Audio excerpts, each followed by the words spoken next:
All right.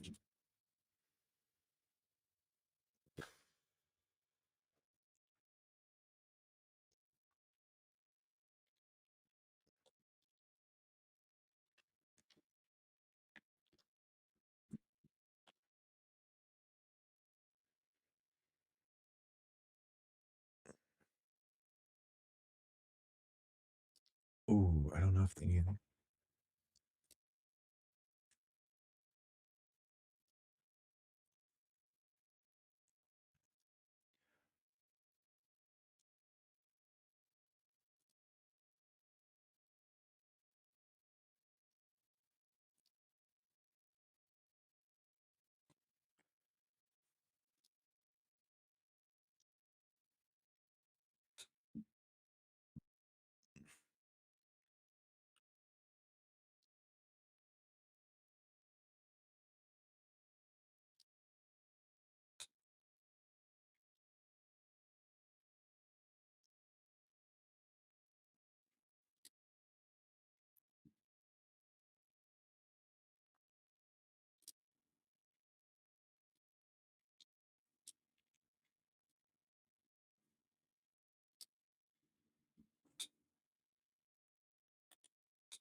What's up, guys? Let's go.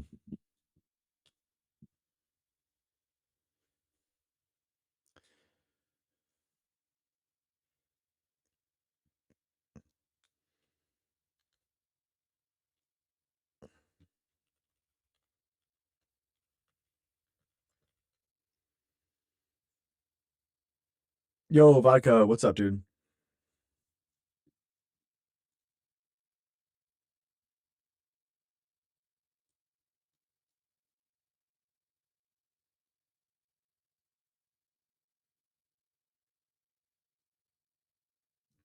Right.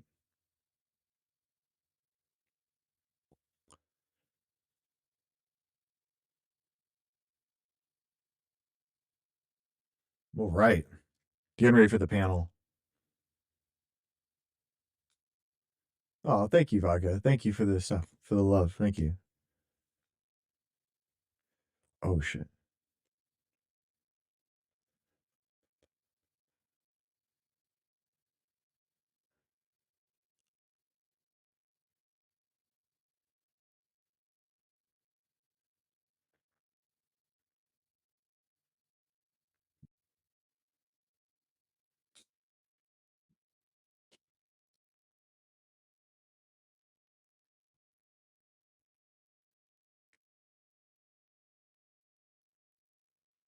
All right, ladies and gentlemen, here we go. It sounds like you're talking through the TV on the Poltergeist movie. I'll take that. I'll take that. That's exactly what I'm going for. That's it. That's how we're doing it. All right, and then we're just gonna change this. Hello. Hello.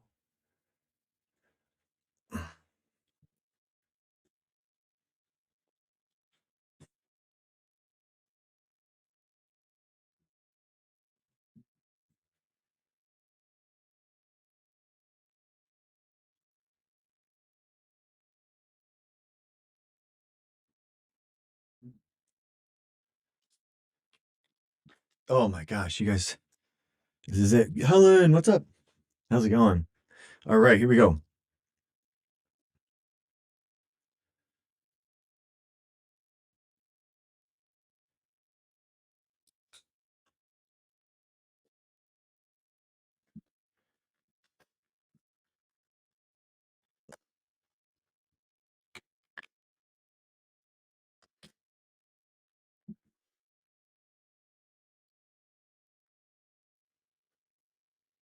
What's up, guys?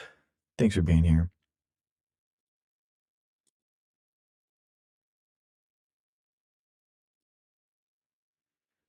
Bum, bum, bum, bum, bum. Perfect. Cool.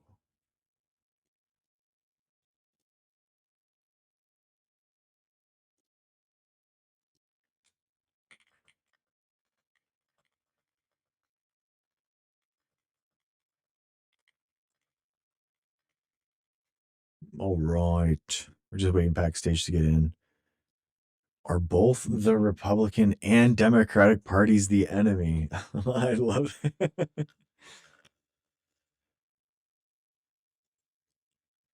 Welcome in, ladies and gentlemen. Thank you for being here.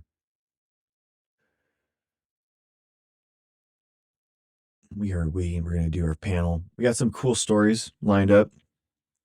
No spoilers. No spoilers.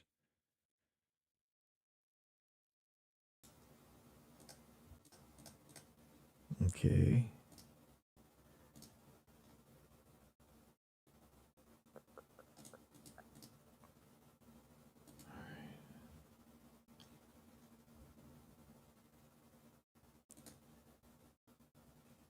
All right, ladies and gentlemen.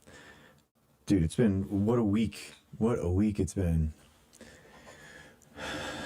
I talked to a primatologist the other day about COVID vaccines for apes in captivity. It was interesting. Oh, that's a cool. Are they doing that? Because I'm sure it has. Does it bind to the ACE2? I mean, it has to. I wonder. I would think so. Just a variation, same human vaccine. Yeah, I would think that it would be important for them to do it because then you don't want them to be a reservoir. I mean, if it's going from bats, I don't know how similar.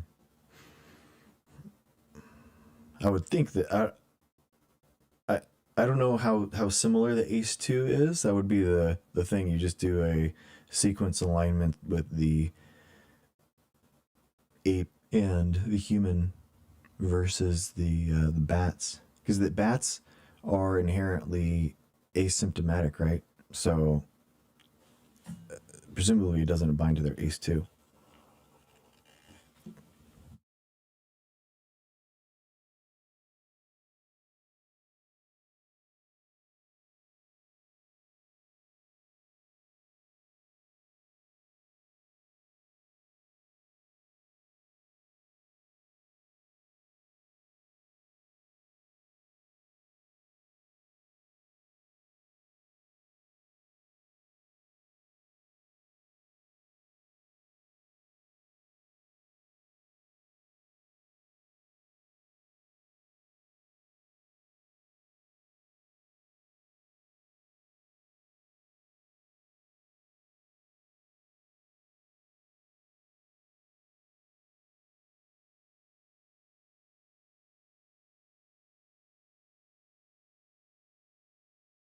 Oh, right.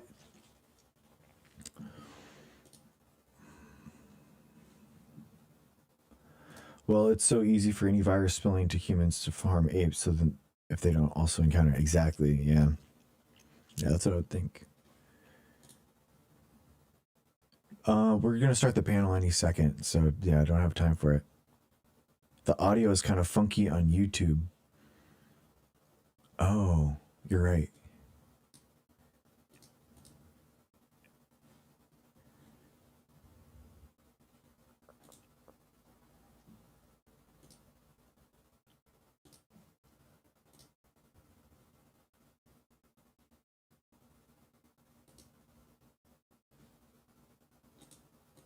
Thank you for letting me know.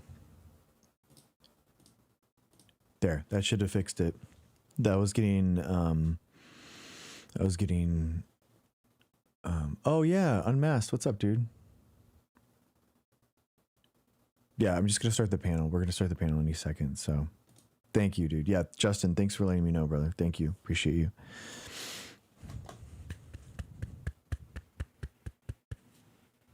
Thank you. Yeah, I accidentally had both of them.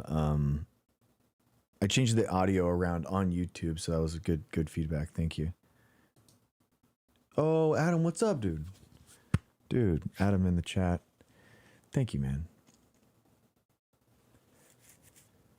Man, it's been a crazy week. I've been, um,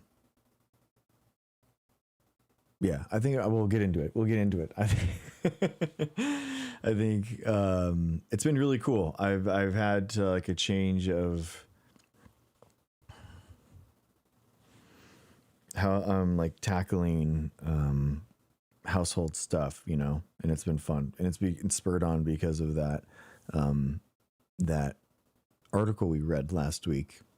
So it was really cool, you know, just like made me recontextualize some things, and I'm like, maybe I haven't been contributing as much as I could have, you know, and so made me reevaluate some things.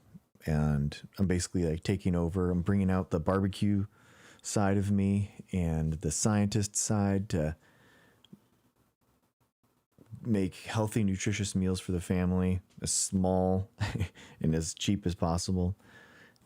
And we have like a canner. We bought a canner in the pandemic to try to kind of help and make cheaper meals. You know, kind of. We had a farm, little garden, you know, and then I wanted to can that. So we bought like a really nice canner, but I haven't been using it except for now. Now I'm going to like food prep a ton of stuff every week, and it's going to be just awesome. I can't wait for that. So it's going to be really cool.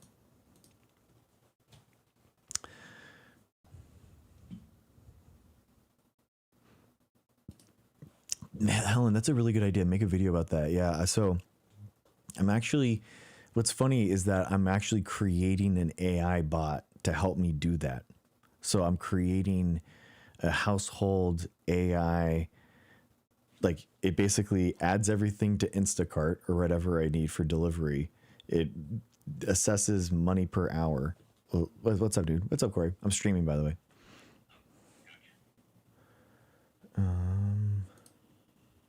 Can you do a test real quick? Yeah, perfect, perfect. 1 second. I just had you up. There we go. Okay, perfect. I changed, yeah, dude, I basically created a household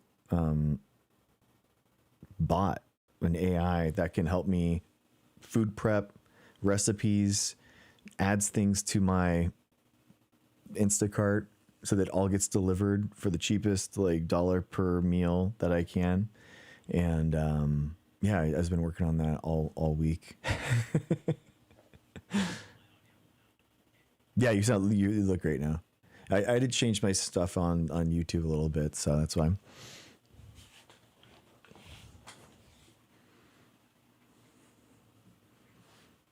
Yeah, I need to. I've actually decided to release it to the public, and like I made it public, and so anyone can use it, and you can plug it into your Claude Code or your you know, your Chat GPT, and it can help you in the same way. Yeah, dude, it's freaking rad, man. It's basically like those meal delivery services that kind of like prepackage everything together and like deliver it to your house. I mean, you can do that, you know, but you can basically do that, you know, through your own agentic AI. You can just talk to it and say what you want, and it could deliver it to your house. And yeah, it's been cool. Sweet. This is how Skynet starts. dude, dude, Skynet is freaking the flock cameras, man. What the hell is that? That's wild. What's up, Prime? Dude, the flock cameras are legitimately freaking. That's weirding me out, man.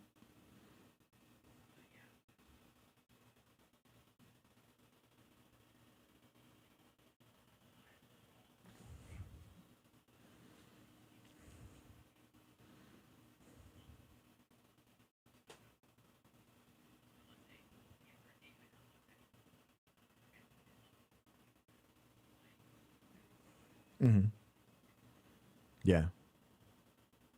But the question, but then the question is like, who owns the data and who owns the video and who has access to it? So a lot of these guys are already using flock cameras to like find out that their partner is cheating on them, like stuff like that. And so that's very weird.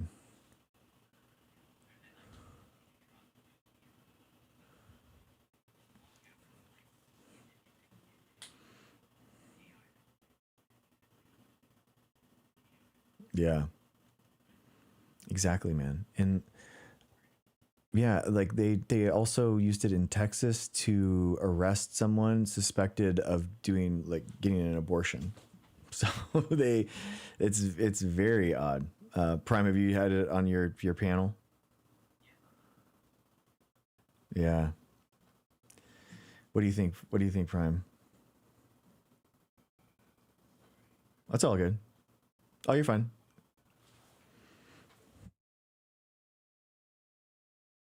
So so I think just to give you like some like the steel man of the other side, I think Prime, as I see it, and you love doing this, so you'll appreciate this. I think like okay, we've already been selling our data to the Google and all these guys through our phone anyway, right? So why does it matter? Everyone can buy our phone data and the GPS location the entire time, and it's been out for sale already. So why does like pictures of your car matter?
in reverse, then now I'm going to bring in the flock cameras, right?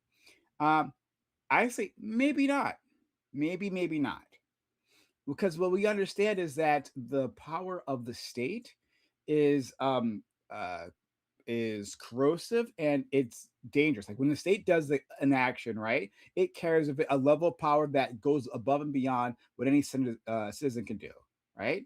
And so if the state, right? Like yes, like our friend Dr. Greg said at the very start, right? Well, you can film anyone's car, right? But like this is being used by the state for police work, right? To as an end run around like subpoenas and warrants and stuff, right? To for this information. So like it's the exact yes, it is the exact same action, but when the state does it, we can understand it could be more dangerous. So kind of give a broad, nuanced take on filming. Yeah. Yeah, I mean, I don't necessarily disagree with anything that you said, and I think I'm actually probably in the same place as you are. Although, just to add another example, where like I agree with your example of like the meta glasses, like someone wearing them. Um, a story that I read, I don't know how true it is, but apparently, like uh, it was a situation where the woman was visiting her doctor, and she found out afterwards that, oh, the doctor was wearing like these meta glasses and was like recording the appointment, and that did not seem right. That's wild. Yeah. I don't know. Yeah, that's weird. Yeah. It's so And that's not public, right? You know? So yeah, this person like that's she had an expectation of privacy within the doctor's office. And then he violated that. That should be a big effing problem. I don't see how he couldn't. I don't see why this how this guy could keep his job afterwards. Like yeah. that's wild. Yeah.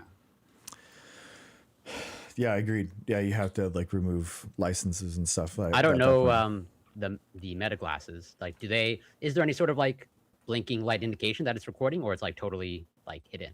There is, but you can disable it. Like you can pay people Oh, to okay. Really? like disable that, which was inevitable. That was 100% going to happen. That's an easy thing to do. Um, Yeah. and uh, and then so something that wasn't covered in that segment that I was talking about, those people discussing like what the real problem of these glasses is something different altogether. And again, it's something that the government is actually already doing right now. Um, it's the ability to like you know film a person and then like run their face through through databases and immediately come up with their identity. Right. Um, there, I'm not sure if you guys saw it. There, this before Meta came out with those glasses, right? There was these college students who like did this like on their campus. They like set this up themselves. They programmed some smart glasses to do exactly that. So yeah, like and they just like it like went through social media posts and all that, right? And pulled up a bunch of information, and they would just like tell that to the person they were talking to who didn't know, right? Like what? Um, so that's the thing that could happen. Now imagine that situation where you know some woman, hey, I like you're traveling around, you're just you know doing whatever you're doing in public, right? And some guy films you, and then immediately like can figure out important details about you and possibly your address. Now, to be fair, right, you could also do that with a smartphone, right? You could actually just set the same thing up and film it that way. So, I mean, I guess the big problem there is like big data rather than anything else. But like still, this is it's just easier to do with the camera. So I mean, I don't know, like with the thing to do. Oh yeah, and the I was going to link that to the state because ICE, like for instance, like has ability to they're using sorry now they're using their smartphones to do it, but like they'll scan your face, and then that'll pull up a database, and they'll have information on you, right? So the state's already doing this. Um, yeah, so it's more sense. And even then, from what I understand, and I don't know if this makes this better or worse, but it's not, it's not the state directly, because like, Flock is like a private company, right? It's like the state, like, solicits or whatever, like, reaches out to Flock, and, like, I don't know if I Flock mean, has. that's their main the government is their main and you know buyer, right, Yeah, of yeah, no, their like services. that Yeah, doesn't surprise me. yeah, But yeah, I don't know like how that affects things, or is that like some layer of gatekeeping, or it's like yeah, no, it's more or less like understood 100%. that Flock is Understandable. just whatever an agent of the state at this point. Yeah, absolutely, Yeah, 100%. That's their goal. They're happy to be that.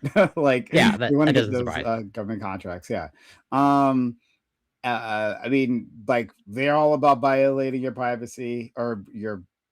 I'm sorry, not violating your privacy, but like violating your um tracking. Let's just put it that way, because like I said, you don't actually have any privacy when you're outside. However, there was the incident with a Flock had set up a camera right outside this guy's driveway, right? And I Right, don't think it was supposedly directed at him, but the way it's set up is that like all his comings and goings um just were captured by this.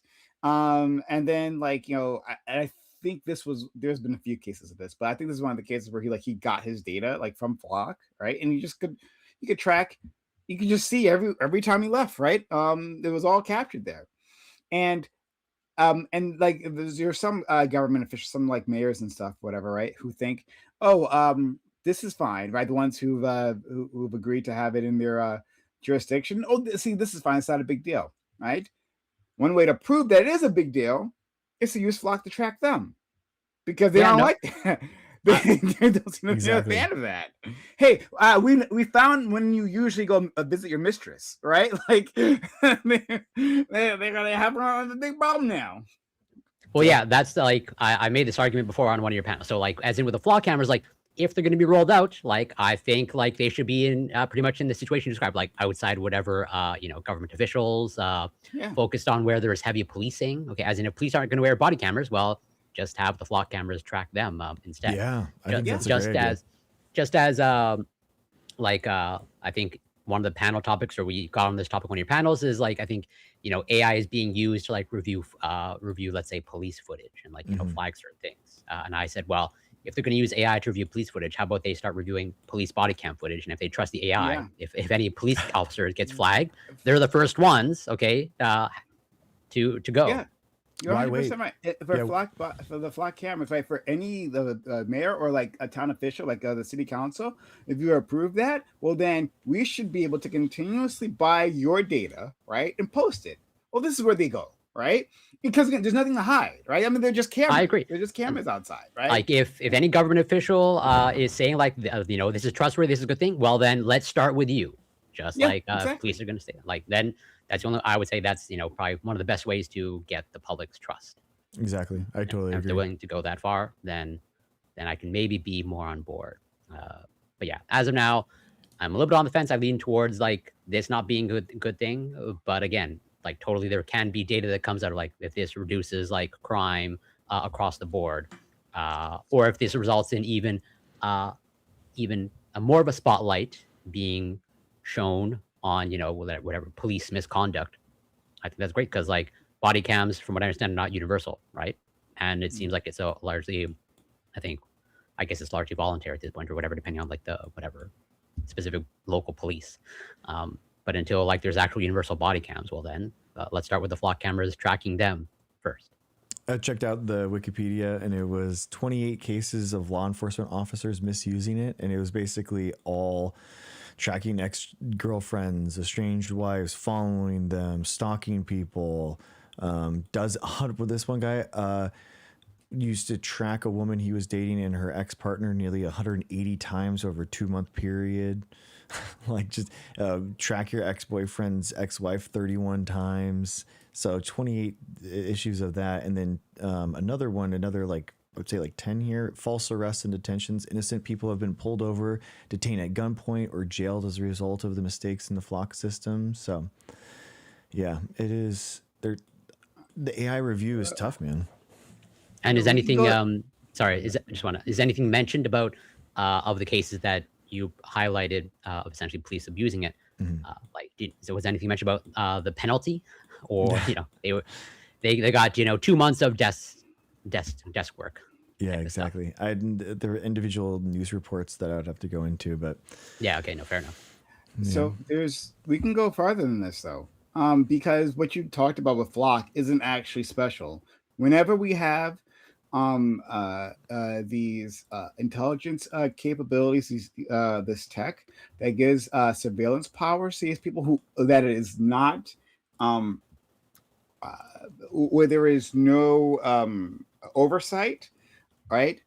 Not like they have to get a warrant every time, right? It's like, like, oh, Yeah. well, who do you have to track? Oh, my ex, right? They, like, when there is no oversight, they just like access these things. It happens every time. The thing you just described. Here's an article that just came out earlier this week, actually. Um, CPB workers allegedly use a government database to spy on exes, crushes, and colleagues. Sounds familiar. So CPB meaning the Customs and Border Protection. Hmm. So this is a Wired article. I'll read you a few paragraphs from this. Internal records obtained by Wired reveal how, for years, United States Customs and Border Protection employees and contractors were accused of abusing sensitive government databases for reasons that had nothing to do with their jobs. The record contains hundreds of allegations of misuse of law enforcement databases, including federal agents querying data to look up romantic interests, monitor family members, expose various personal information, and in some cases provide intelligence to suspected smugglers of drug trafficking organizations. They were helping the smugglers. Another section of the article says Wired has made. Ignore this part.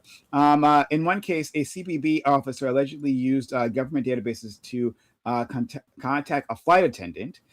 And another, an officer was accused of pulling information from trusted travel applications to ask people out. Other CPB employees were accused of providing border crossing data to someone involved in a quote unquote heated divorce. And yet another DHS employee allegedly used controversial ad tech derived location data to track several co-workers' cell phones, which appears to be the first known internal abuse case involving a DHS use of ad tech derived mobile location data.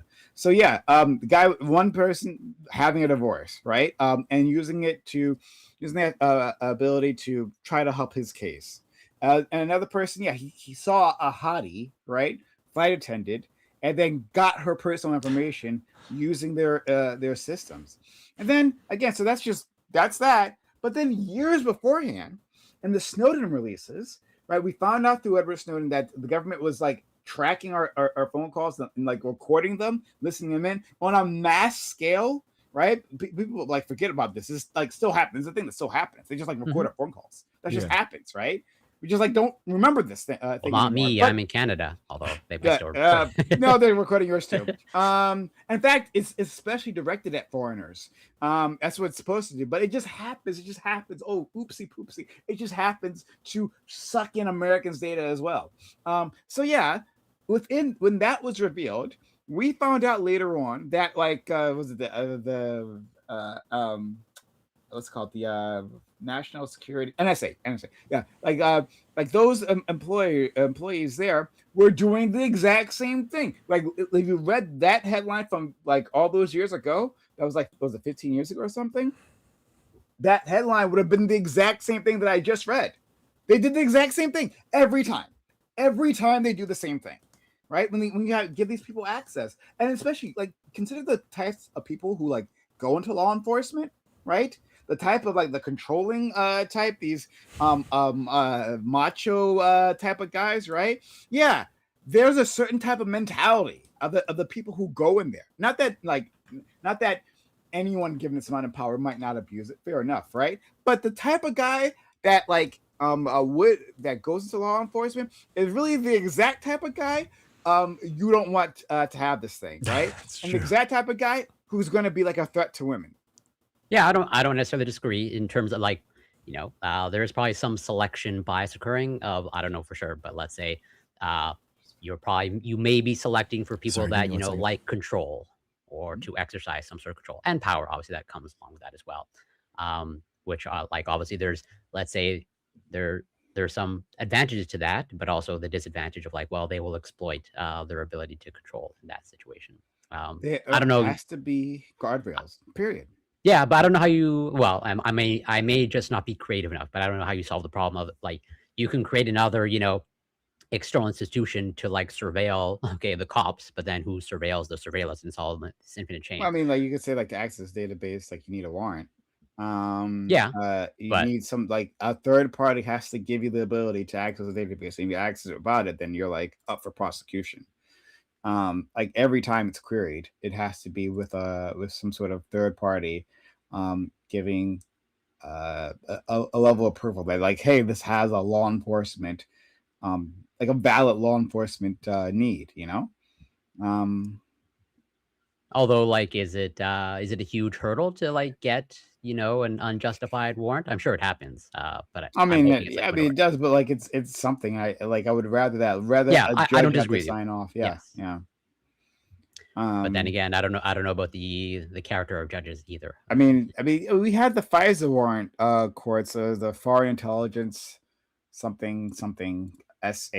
I don't remember what the S and A stand for, but FISA courts. Those were for terrorism cases, if I remember correctly, right? Where the government wanted to like, get a subpoena or whatever, and or get a warrant, and they couldn't do it in public because they didn't want to tip off the terrorist. Okay.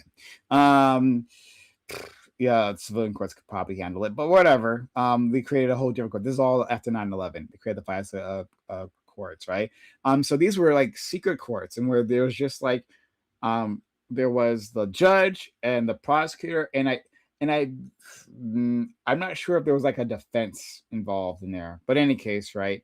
Um, those were a lot of rubber stamping, Right. happening.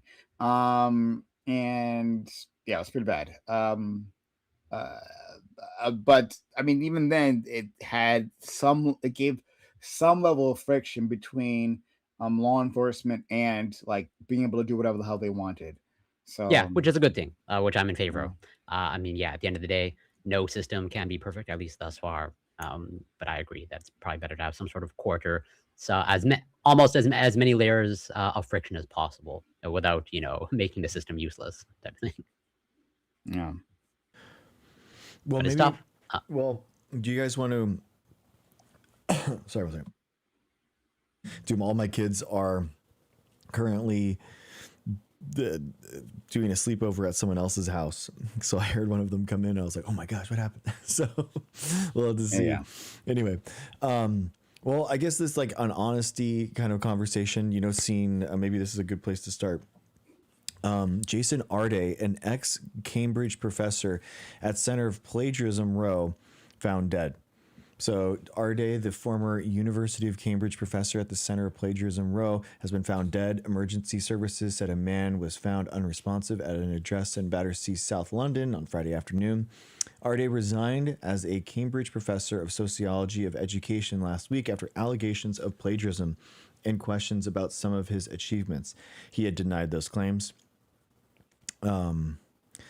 Arde's family said in a statement that they were in shock to have lost this amazing father, partner, brother, uncle, son. They added, the campaign of misinformation was too much for Jason, who was a gentle man who has always wanted to see the best in everyone. And man, I felt so, I do feel bad. I feel awful that obviously this man like took his life. I mean, it's allegedly. So, yeah, but definitely the outcome is tragic for sure. yeah, like genuinely. But man, I saw the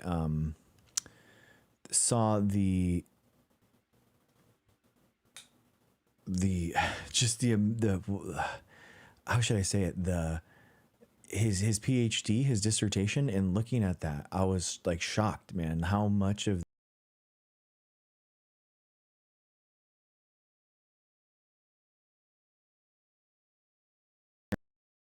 he he lifted full paragraphs from there. And also had like weird outlandish lies that I have no idea why he would say. Like he said that he He he ran like 30 marathons in 35 days. At least that one of the claims. And then three ultras in third and then he ran three like days. 300 miles in like 3 days or something to that effect.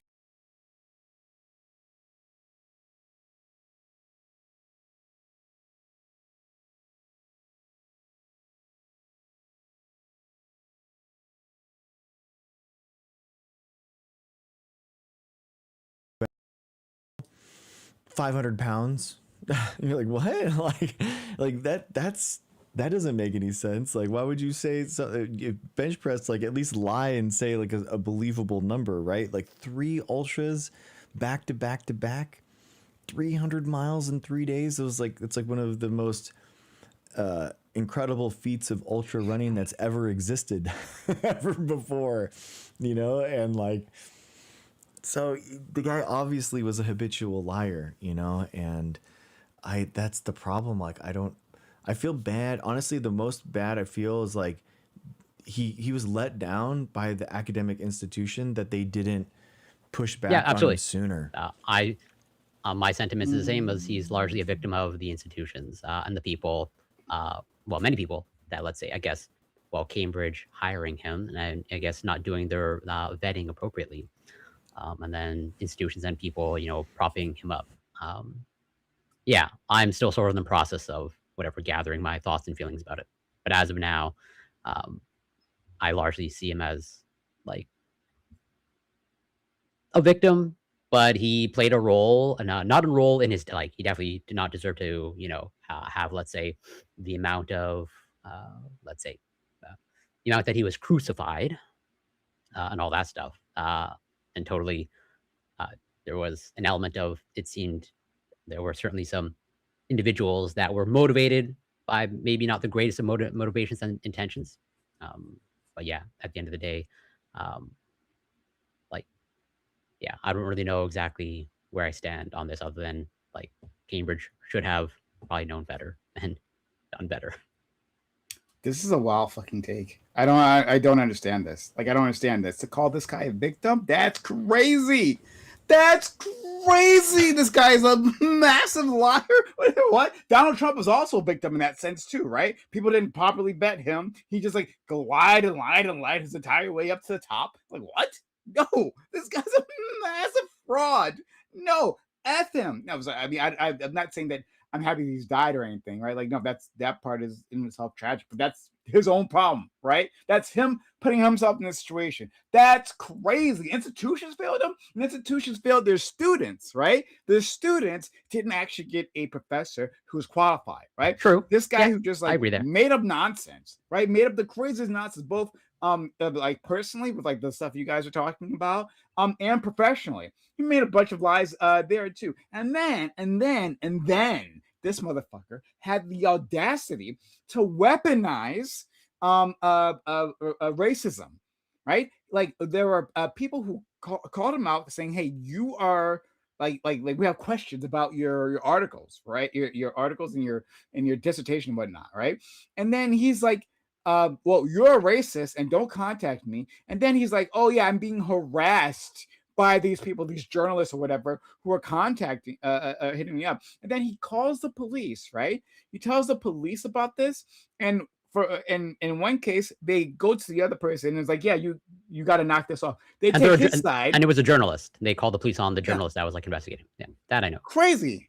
Like, to say that this guy is a victim, wild. No, massive fraud, right? Like a massive narcissist. For sure, To do this, habitual like, liar. Well, I don't what? disagree with anything, like, in terms of fraud and like a liar. I don't disagree with those sentiments. And like, I'm not saying he's only a victim. Like, he played a part in the things that happened to him. Not at all Not to the a point that, victim. again, that he deserve, to die or take his own Why are life we or giving whatever him happened. victim status? Why are we giving him victim But status? because Prime, Why are like, we doing what, this? like, okay, so I was a TA and we found like people cheating like on a test. So like, what do you do? Like for stuff like that, like I think it's like, it's a hard thing to do when it's in your hands. And I mean, do you throw the book at them, or are you gonna write it up to the university every time? Sorry. No, I get having being ambivalent as to how to handle Yeah, a student but that's how it cheating, starts, right? right? Like, I get that, right? And not trying to ruin some kids or young adults life before they enter into the wide workforce, right? Mm-hmm. And I would have that same level of hesitancy as well, right? It's like, I really want to do this guy? Like, do they deserve it? Just like, or do I just tell them to like knock it off? We call it you, Yeah. but you know, You stern got caught. warning. You know, You got I hear caught. you. You Right? know, like Yeah. Like you get like a 0 for the assignment, or whatever, right? You yeah, know, yeah, exactly. I get that. That's different. That's different from applying for a job fraudulently, right? And them not doing their due diligence. And he's being put in a sensitive position. Let's change the situation just for a little bit, right? Let's just say this guy, and this, as far as I know, this is not true, right? So I'm just making hypothetical. Let's just say that this guy, in his past, had a history of abusing children or women, right? Mm-hmm. And he lied about his past, like like, hey, have you been accused of these type of crimes? And he says, no, I have not. And then they never check, and then like he goes on to actually abuse someone, right? Like Yeah. we would say that Cambridge failed their students, right, without doing their due diligence here. And and what actually happened, like they were telling their students who were paying, well, I don't know how Cambridge works, but like who Well, some somebody's of them at paying. least Okay, were paying. Yeah, regardless. somebody's paying. Some, They're like, Someone. I'm having only hesitation is here. There's like these Ivy League schools. A lot of them, they just all have like scholarships, and so like no one sure, actually. yeah, and large most of the endowments and students stuff like that. Yeah. yeah, they have large endowments. But okay, let's just say that people were paying, right, to be there, right, and you're paying to have quality a staff faculty there to teach you, right? But he wasn't. He was a fraud. Again, like Cambridge, there was a failure that happened, right? The victim though were the students under them, not this guy, But the guy who lied the entire time. Well, I can Why still say give that him students are victim victims. status? I don't know, like, but and again, it's not like I'm only giving him that and that mhm, alone. Like, I have no Why problem also giving him saying at that all? he's well, arguably a fraud and a plagiarizer, for sure. and all that stuff. But I think I Why give mean, it to him at all? but do you, That's I what mean, do you that's the thing think that I'm asking. so? Where's the hard So line? That's my question, Prime. Like, where would be the hard line for you? Like the PhD, like, so is the PhD professor supposed to like any academic dishonesty? Like, no, you're not going to get a PhD because that's what he used in order to become a professor. So, like, where does the academic institution like self-correct? I guess because Hold on, do you know what I mean? okay, That maybe I'm trying to. undergrad that I didn't throw the book at goes into the academia, gets a graduate professor, PhD, and now that guy is caught plagiarizing whole paragraphs and just changing one word. So now at that Do a better point, job. Come on. That's just like, go ahead. but like, Just like, do a better job. Like, what have a bit more pride in your plagiarizing. Come on. I mean, that's what you this guy you'd be did. you'd That's what be this guy shocked. did. Even yeah, I'm not gonna say anymore, but That's what he yeah. did. I mean, that was what they found. So, so is the PhD professor, like, are they supposed to use AI tools to make sure that he isn't plagiarizing and then like not let him graduate? I think that would have to be it, right? That would have to be it. I would support this, like, by the way. If this guy was my PhD student, I would not graduate yeah. him. No. So, okay.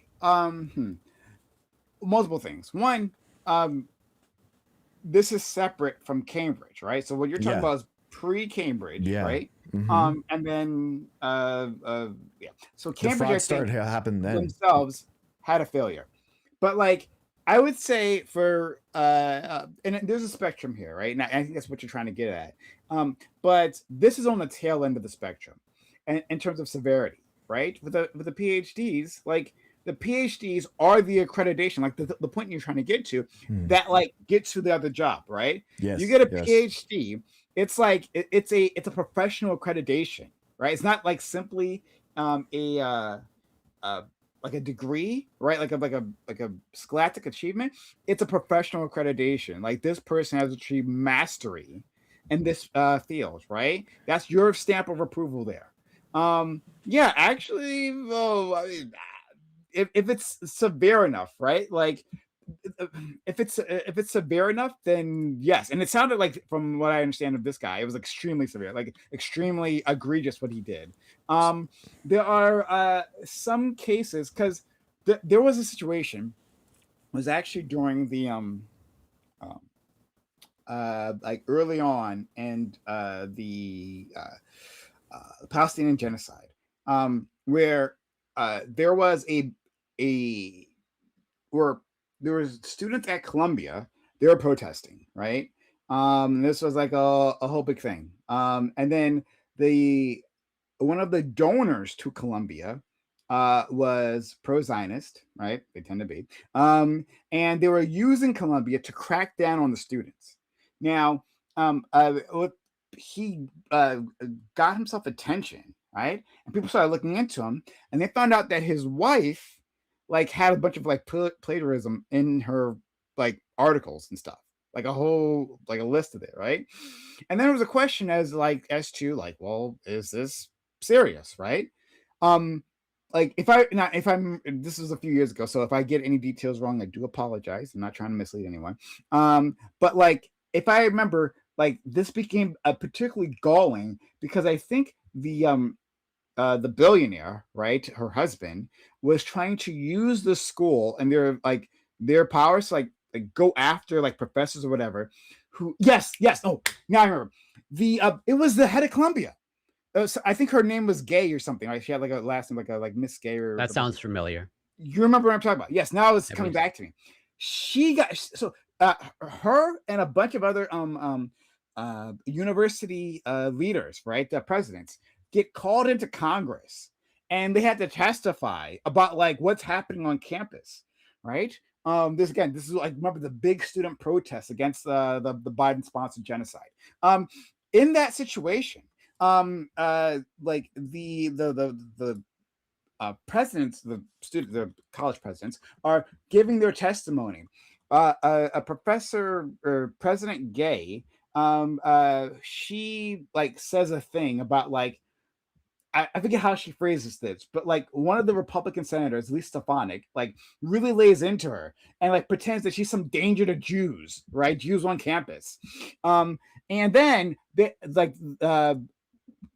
start looking into her, right? And looking to Professor Gay's past, and they look into some of her articles, and like, oh, I think like there's some things that were copied, maybe, right? You've done plagiarism, and they're like, oh, we gotta fire her, right? This billionaire was leading the charge. We gotta fire this chick over this. And then later on, and that's why they got attention to him, and they looked into his wife, who was also an academic, right? And like, woman, she did the exact same thing. And he started making excuses for his wife, who did exactly what she did, right? And so, anyway, sorry, the whole thing, this is all like unlocking memories because like this was this memory hold previously, right? But like, I remember like there was a question about like what President Gay did, right? If I believe that was her name. No, yeah, Was you're right. that It was a Claudine Gay. Claudine Gay? Yes, thank you. And that Um, not that it matters all that much. They were the president of Harvard, but yeah, I remember that Senate or Oh, it that was the year. president of Harvard? Yeah, Okay, sorry, excuse me. it Then, doesn't matter. yeah, excuse me. They're all the fucking same to me. True. But the guy I'm thinking of, he was I know he was a donator to Columbia because that came up later on. But he was one of the people criticizing Gay. That part I know I'm correct on. But anyway, whatever. The point is that like yeah, was what this woman did like all that bad, right? And like the conversation that came about was like, well, if you look at a lot of dissertations, there's like a lot of this, right? And like some of these are just like quotations, and like it wasn't she was quoting something, right? If I remember this correctly, and this was a while ago, but she was like quoting things, but then like not giving like proper accreditation, right? It was a quote, it wasn't hers, but like not properly like accredited. And it's like, whoa, okay, well, that's like plagiarism, but like it was clear that it wasn't her words. Again, if I'm remembering this correctly, maybe I'm not, but that's what that was. But like what the billionaire's wife did, if I'm remembering correctly, it was like worse, like lifting like whole pieces of like of from other papers and just like putting it in as hers, not making it clear that it was someone else's words, right? Yeah. Like so, there's a spectrum here, right? There's a spectrum here, and it's like, well, if you look at a lot of papers, you're probably going to find a lot of this stuff, you know. Um, so like if it's actually really bad, you know, if it's egregious, then yeah, I think you should deny Their PhD. I'm sorry, I said a lot there. Yeah. No, that's covered in that. all. That's all useful information. Like, I think I take your point. So, well, one of the reasons why, in some sense, I see him as a victim, because all your points are valid and I like agree with them. But it seems like this particular person was like propped up by the institutions. Well, propped up by Cambridge. Of like they were championed. There were many news stories. I think they were on like the BBC, interviewed, and like made a big deal of like. And it seemed like they were basically like, using him as a token, right? And like if you're going to use someone as a token, you may want to do your due diligence. But like everything you said, like I agree with in terms of like, yeah, students are also victims. But then like, let's just say, aside from them being the youngest Black professor at Cambridge, which like is noteworthy. But like, let's just say, aside from that, there's nothing overly noteworthy.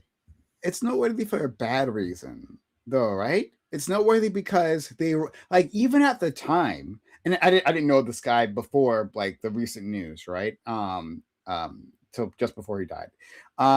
So like, but like, it's noteworthy for a bad reason. Like, it takes a certain number of years to like build, you know, a professional career, a professional timeline, right? That is like trustworthy, right? And to get like tenureship, right? Like there's a whole process there, and that helps weed some of this out. It's not foolproof, obviously, right? But like they just like fast tracked this guy, and what was the reason? Right, like it seems like, yeah, they tokenized them, right? If you want to call them a quote unquote DEI hire, I mean, like this was a pretty bad case of that, right? Like, So yeah, it's only in that Black context that professors. I see him as like a victim. But I take your disagreement. How with is he that. a victim? Sorry, no. Again, I'm Mhm. still like I'm still having trouble here. How is he the victim? He sought it out, right? He sought it out on like plainly false pretenses. It'd be Yeah. one thing, right, if he Well, no, sought it out, right? I agree. Like, Yeah, go ahead. like, well, it'd be Uh, one thing if he sought it out, right? Like, hey, I want to be an architect, right? Like a master architect, Yeah. and a senior architect, right? But I'm too early. However, I did go to architecture school. I have my degree, right? And I've worked in the field. But like I have like 3 years experience. And then they put him in charge of some big project, and he somehow fucks it up, right? In that case, I could see. Oh no, that doesn't make sense. And he was like, I built a 1 million tall building, 1 million high yeah, building. yeah, like a huge if you put a 1 million person feet. within like a position that isn't ready, that makes sense, but they have like the credentials, right? Like, hey, we need someone to design this, and he's like, well, I'm not sure if I'm ready, but like, okay, I guess I'll do it, right? In that case, maybe. But in this case, he specifically, Jason Arte, specifically looked for this, and he lied to Cambridge up and down and to everyone agree. about everything, right? So then, how is he the victim? Okay, so maybe it may be useful to compare and contrast, because like again, Okay. I agree with what you're saying in terms of he sought out the position at Cambridge. He's Like, a I think it was habitual pretty, liar, for sure. and like, yeah, habitual liar, fraudster, plagiarizer. Yeah. The only reason, but he, from what I can tell, but I could be wrong, but like, is there a part of him that, let's say, is self-aggrandizing? Like, that seems to be totally the case. Yeah. But he, from what I can tell, he did not seek out, let's say, Cambridge propping him up. Now, did he, let's say, reject it or whatnot? Like, let's say, compare and contrast, for example, in my mind, let's say, if I bring up, what was her name, the president of Stanford that resigned, Mark Levine Tessier, I think. I don't know, maybe Greg, if you remember. But either way, well, if you don't know, that's to my point of like, they were caught up in a scandal. They had to resign from Stanford. I think Stanford, this is like in 2016, 2018, because like years ago, they were caught like, not plagiarizing, but pretty much academic misconduct in terms of like manipulating images. And turns out many of their data in their past papers and like Nature Cell Science papers, there was like data manipulation. Are you talking about And Parkinson's? Like they that was the copied- Alzheimer's research. Yeah, the that was like, Alzheimer's. Yeah, that's it. It's a but different like, one.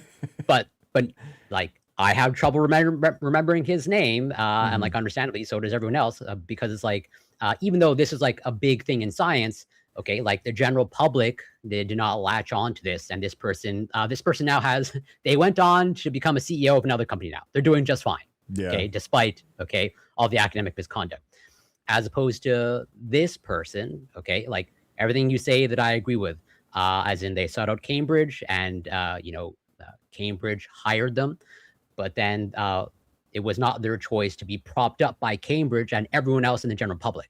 And then No. the resulting backlash from that, No, or he let's was say the happy. heavy He scrutiny. was happy with the media attention. He was happy with the media attention. What? I mean, he killed himself. I don't think so, dude. No, I no, think no, that- no, no, no, no. No, I mean beforehand, right? Because beforehand, when he was their shining token, right, he got a lot of press then. Like I hadn't heard of him, but like before then, yeah, like he was happy to talk about his great achievements and like get awards, you know. I mean, like someone for, said like, in chat his- that they'd been investigating him for fraud since 2015. So this has been Yeah. going on a long time.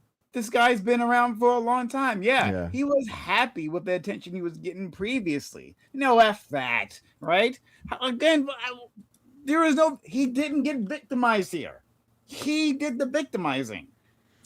Well, again, like, both can be true at the same time. I don't know that it's like They mutually can like, be, but not in this case. I understand you disagree, and you're making valid points. I'm only like in this specific vein. That's the only reason why I see a potential, or let's say a sliver of victimhood there, in terms of like he did not see the witch hunt that occurred afterwards. Okay, like yes, that is the result of. Afterwards. Okay, look, hold on. Okay, so yeah, sure. We can be absolutely positive. A lot of racism happened, right? For sure. Afterwards, Especially- 100%, right? Especially the That was topic gonna that he happen. covered, like it actually like- being cultural, like issues. So for sure. But yeah, but like one, he put himself in that position, Mhm. and two, it seemed Like- a lot of the backlash was like legitimate, right? In any case, right? Whenever there's backlash, period, right? When there's ever a backlash against, there's gonna be unfair backlash, right? Mhm. And some of it, depending on your identity, right, will be bigoted backlash, right? That's all counts as unfair backlash. But if you did do the thing that caused the backlash, well, then whatever. That doesn't like give you victim status, because yeah, some like assholes happen to be using it to get a dig at your identity group. So obviously we are not going to know the answer to this question, because unfortunately, they're no longer alive. But would we all be on the same page that it's fair to say that almost certainly, like, no academic institution would hire him after this? That's a good No, question. is I it- don't know. Maybe, honestly, yeah, probably, maybe. I don't know. I'm more or less like 95% certain that no academic institution wanted to have anything to do with him. because At a he- smaller one, I mean, he for was sure. asking for- But then, maybe some no-name, university. maybe some diploma mill would hire him. Yeah, but, sure. yeah, for Not sure. an actual accredited institution. As opposed to the person that I just brought up, the resigned Stanford professor. Like, I'm pretty sure if they wanted an academic position, they can get it. What difference does that make? Yeah, one's more well connected than the other. But If anything, I could make the case that they did way more damage in sending back Alzheimer's disease research than this person ever would have done. 100%. Just- who cares? 100%. Who cares? Hold on, 100%. we don't have to compare. That doesn't like make this case any less bad, right? Mhm. That other case exists out in the world, and then this case exists out in the world. And in this case, this guy specifically lied, and then threatened and harassed others who caught him doing this. Like, yeah, that was wild. he is the victimizer. He is not a victim. Sorry. Well, no. Again, that would be the point of disagreement. Like, I agree that he himself made victims of other people's students and the people that he pushed back against, that he clearly wanted to stonewall the investigation. But hold on. So he suffers. So again, like, we're gonna leave the suicide alone for a bit, right? So like, what you're saying, that he would suffer professional consequences for his actions, and then for that you give him victim status. Is that what you're saying? In some sense, well, in combination with the fact that this backlash seems somewhat disproportionate in terms of, like, again, comparing to, I would say, an academic researcher that did, I would say, way more massive harm than Some this white person. guy is this guy the other professor's white, the Yes. president? Yeah, some white guy who's like well connected. Yeah, they're gonna land on their feet. That's just the way it is, right? Separately from that, understood, bad, right? Some guys get to fail up. It's a thing that happens. Really unfortunate. A lot of the Trump administration managed to do that. For real. True. Yeah, but that doesn't mean if they didn't have those safety nets, not even safety net, elevators, right? If they didn't have those, that wouldn't make them a victim if they had suffered the consequences of their failures. Well, I'd say if the consequences are a little bit disproportionate, that's where the It's disagreement. not disappointing. That's not disproportionate. There's not disproportionate. This is hugely embarrassing for Cambridge. He should, like Jason. Was, Yeah, but that's the fault of Cambridge, as in, like, Cambridge Yeah. should be embarrassed. Yeah, What? and his PhD professor too. I think his PhD What? professor for sure. Like that was this a is crazy. wild. This Well, is wild. because Cambridge should be embarrassed for failing the children, certainly, right? And they deserve that children. I mean, like, the young well, adults, yeah, right? I agree with Students. that, but they should be embarrassed for a number of reasons, and Yeah. including that what you just said. Yeah, but like, what the fuck? This is crazy. But like, Jason, like, lied. They didn't ask to be lied to. Okay, I can be sure that I wasn't a fly on the wall during that interview process. I'm pretty sure I didn't ask them to lie to them, right? Like, Yeah. he lied to them. They did a bad job of like sussing that out, but he lied to them. And then you say that like he victimized. So I'm What? like, Like- this might be a function of, you may not that I'm 100% fully aware of how academic hires, the process happens, and it will be different among, but like the academic hiring process is generally, well, it's supposed to be on paper pretty rigorous in terms of like Yes. multiple rounds and presentations, and you have whole committees like Voting, lots of voting. yeah, voting and all that stuff. Mhm. The fact that nobody took the time to see if, like, well, what are their publications? Because, like, well, at least in the STEM sciences, your publication record matters like a lot. And like, what are you Mhm. actually publishing and all that stuff? What's your areas of research? What do you plan to research and all that stuff? And the fact that this was able to slip through the door, that should be not only an embarrassment for Cambridge, but also, as Greg brought up, like, and as alluded to in some of the stories, is like, his thesis was flagged for plagiarism, and then the Mhm. institution that granted him his PhD, they like they didn't seem to care, or rather they cleared it of like, oh, the PhD is still valid despite all of this plagiarism. So Exactly. that would mean the institution that gave him his PhD, they victimize Cambridge in that way by giving them his stamp. Well, no, they but Cambridge was Like- aware. No, Cambridge was actually aware of this, and they didn't care. Okay, But, all right. But Prime, they Cambridge did fail. They failed. failed all of academia too. And again, how was this? Was it Jason or whatever his name is? Right. Sorry. Jason Arday. Jason. Yes, Jason. Mhm. Yeah. How did Jason? How was he victimized? It doesn't. It's like I'm only using victimize in the contept of the disproportionate backlash and Yeah, crucifixion. he should have gotten That's pushed it. back way That's all. earlier. Consequences Way of earlier. action. He just Crazy. should have got up and pushed, because like it feels very. It can feel and when you're failing in academia, it can feel very personal. Like people, like they're attacking your research, so they can feel very personal. I mean, people get, people cry during lab meetings and stuff. It can be very intimidating. It can be the peer, the peer review in those moments can be very intense. And what obviously didn't happen is this guy that was lying all the time during this, he should have gotten that pushback. He should have gotten that kind of like, that feeling and stopped earlier and kind of like thought that this wasn't for me. That's how I feel, like how academia is so rigorous, and like that's why it's so important. But obviously, are you saying this means he's a victim? I'm saying that he should have, like, the people around him didn't do a good job, and obviously exposing catching the fraud. like way earlier, Okay. way earlier. So, I mean, yes, that there was a failure involved. Hmm. How is he a victim? Because you said as well. How is he a victim? Because like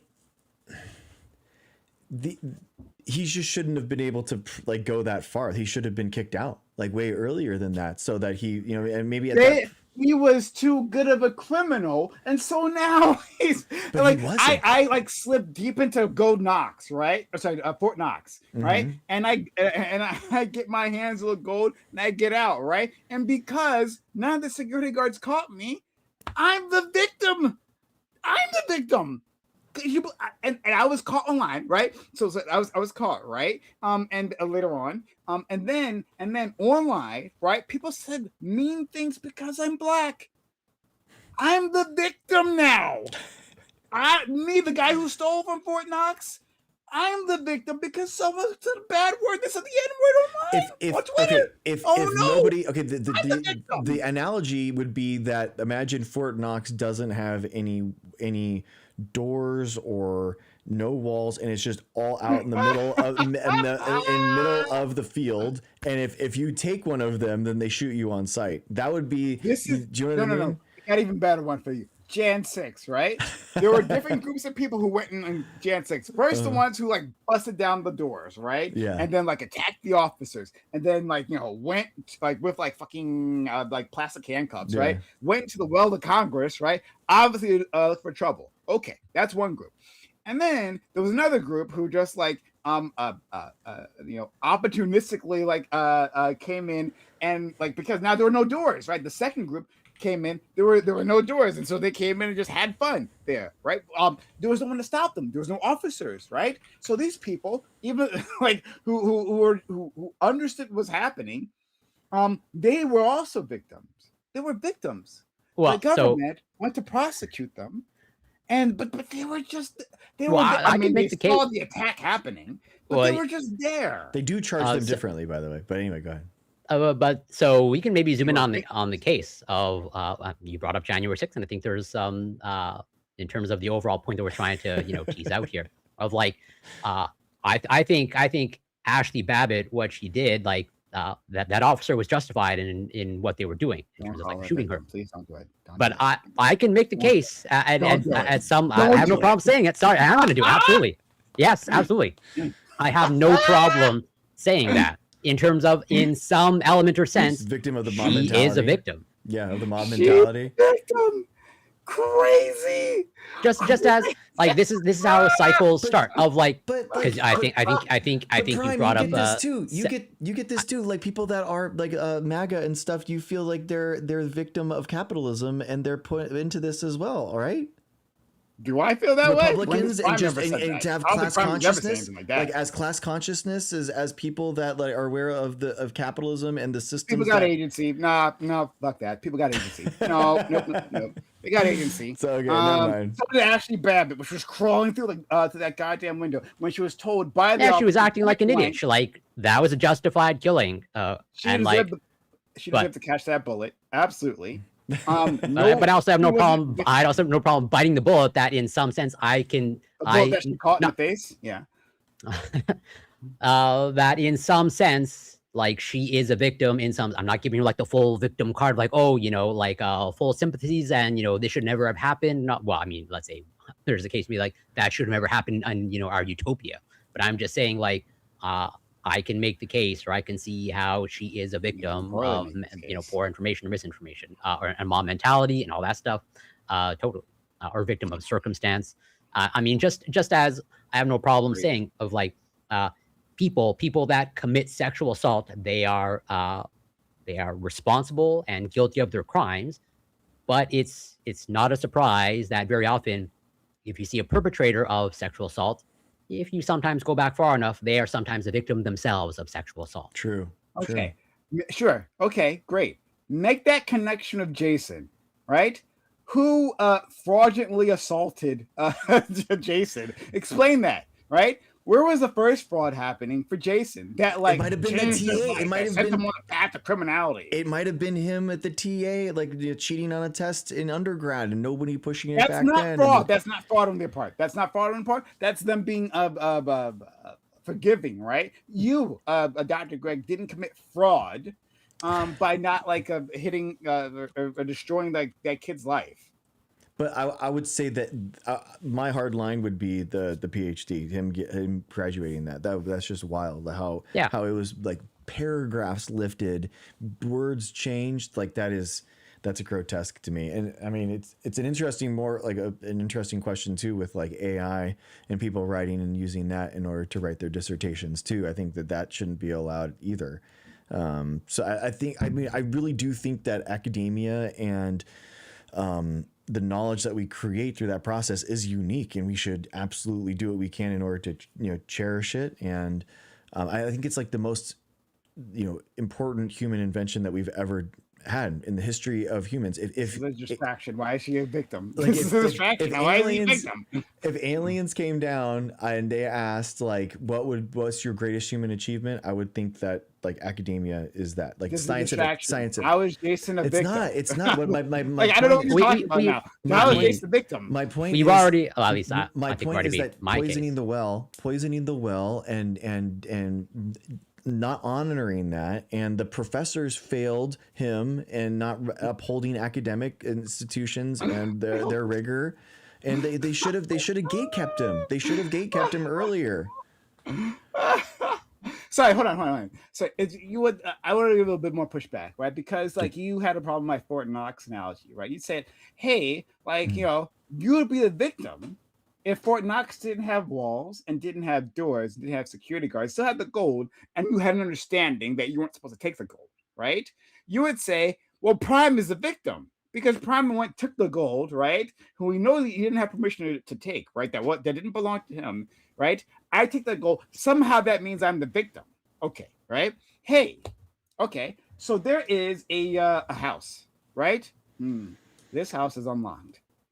The doors is just wide open. It's like in the country, like how they like to act. They're in the country. They're very free with their doors. Those crazy people, yeah. Yeah, right? Sure. I go into this house and wander into some woman's bedroom, and then I touch her. Hey, who's the victim there? If you didn't have any parents that like let you know, like with that, you know what I mean? If you weren't raised and stuff with any type of like these things happen in order to do that, like dude, like we talk about consent and we talk about like what that means nowadays. Like that's important. Well, we may need to like, are we on the same page that like these are not like mutually exclusive in terms of like you can both victimize someone and be a victim of yourself. Yes. Like, yes. Good. How? Oh my God. Dude, how can you not see that people are victims of the systems that represent them? Like, I don't understand what you're talking about. I'll deal with your insanity. Hold on. In this situation, yes, I am fully cognizant about consent, right? But I go and do it any which way. Okay, just like Jason was fully cognizant about lying, like he understood what like the consequence of what he was doing, which is why he did everything he could to conceal it. Badly, but still, he tried to conceal his actions and he threatened others. So again, right, in that situation, when I'm fully cognizant of other people's boundaries, go in and like touch a woman because she didn't lock her door, who's the victim? Yeah, in that case, I have no in the vacuum. I have no problem saying that the woman is the victim that had their consent violated. Yeah, but that's not the situation that we're doing. Like. I agree, but he brought up like he said in his the counter Mike Fort Knox situation that like not having doors and security guards, not having barriers means that I'm the victim if I go take the gold. So that's why nobody tells you it's illegal, or nobody. I guess I don't know. I guess he knows that it's illegal. I don't know. I mean, I think he blames it, by the way, on he's autistic. That's how he blames it. That's how he frames it. The known liar says that, it's my autism. Yeah, I had a I know. And I think that's bullshit. Obviously, he's lying. He's lying. Done the exact same thing. He's lying. Oh yeah. Hey. Yeah, I was criminally insane at the time. Hey, that's why I touched her. I was criminally insane. Right? She drove me insane with the way she was dressed. That's why I touched her. Like, come on, what are we doing here? But so let's maybe like rewind and like try to like map out the trajectory. Like if I remember correct, if I remember the story correctly, which I may be misremembering, it's like so yeah, it's like I think it was like he couldn't like read Reed or until he was like write. 18 or something. It Yeah, was or like, something like that, or yeah. like couldn't speak until he was 18. I don't believe that at all. Yeah, dude. I don't think he's believe that I don't either. believe But any either of way, that either. but either way, let's say to be charitable, there was probably maybe some sort of developmental delay. Okay, whatever that happens to be.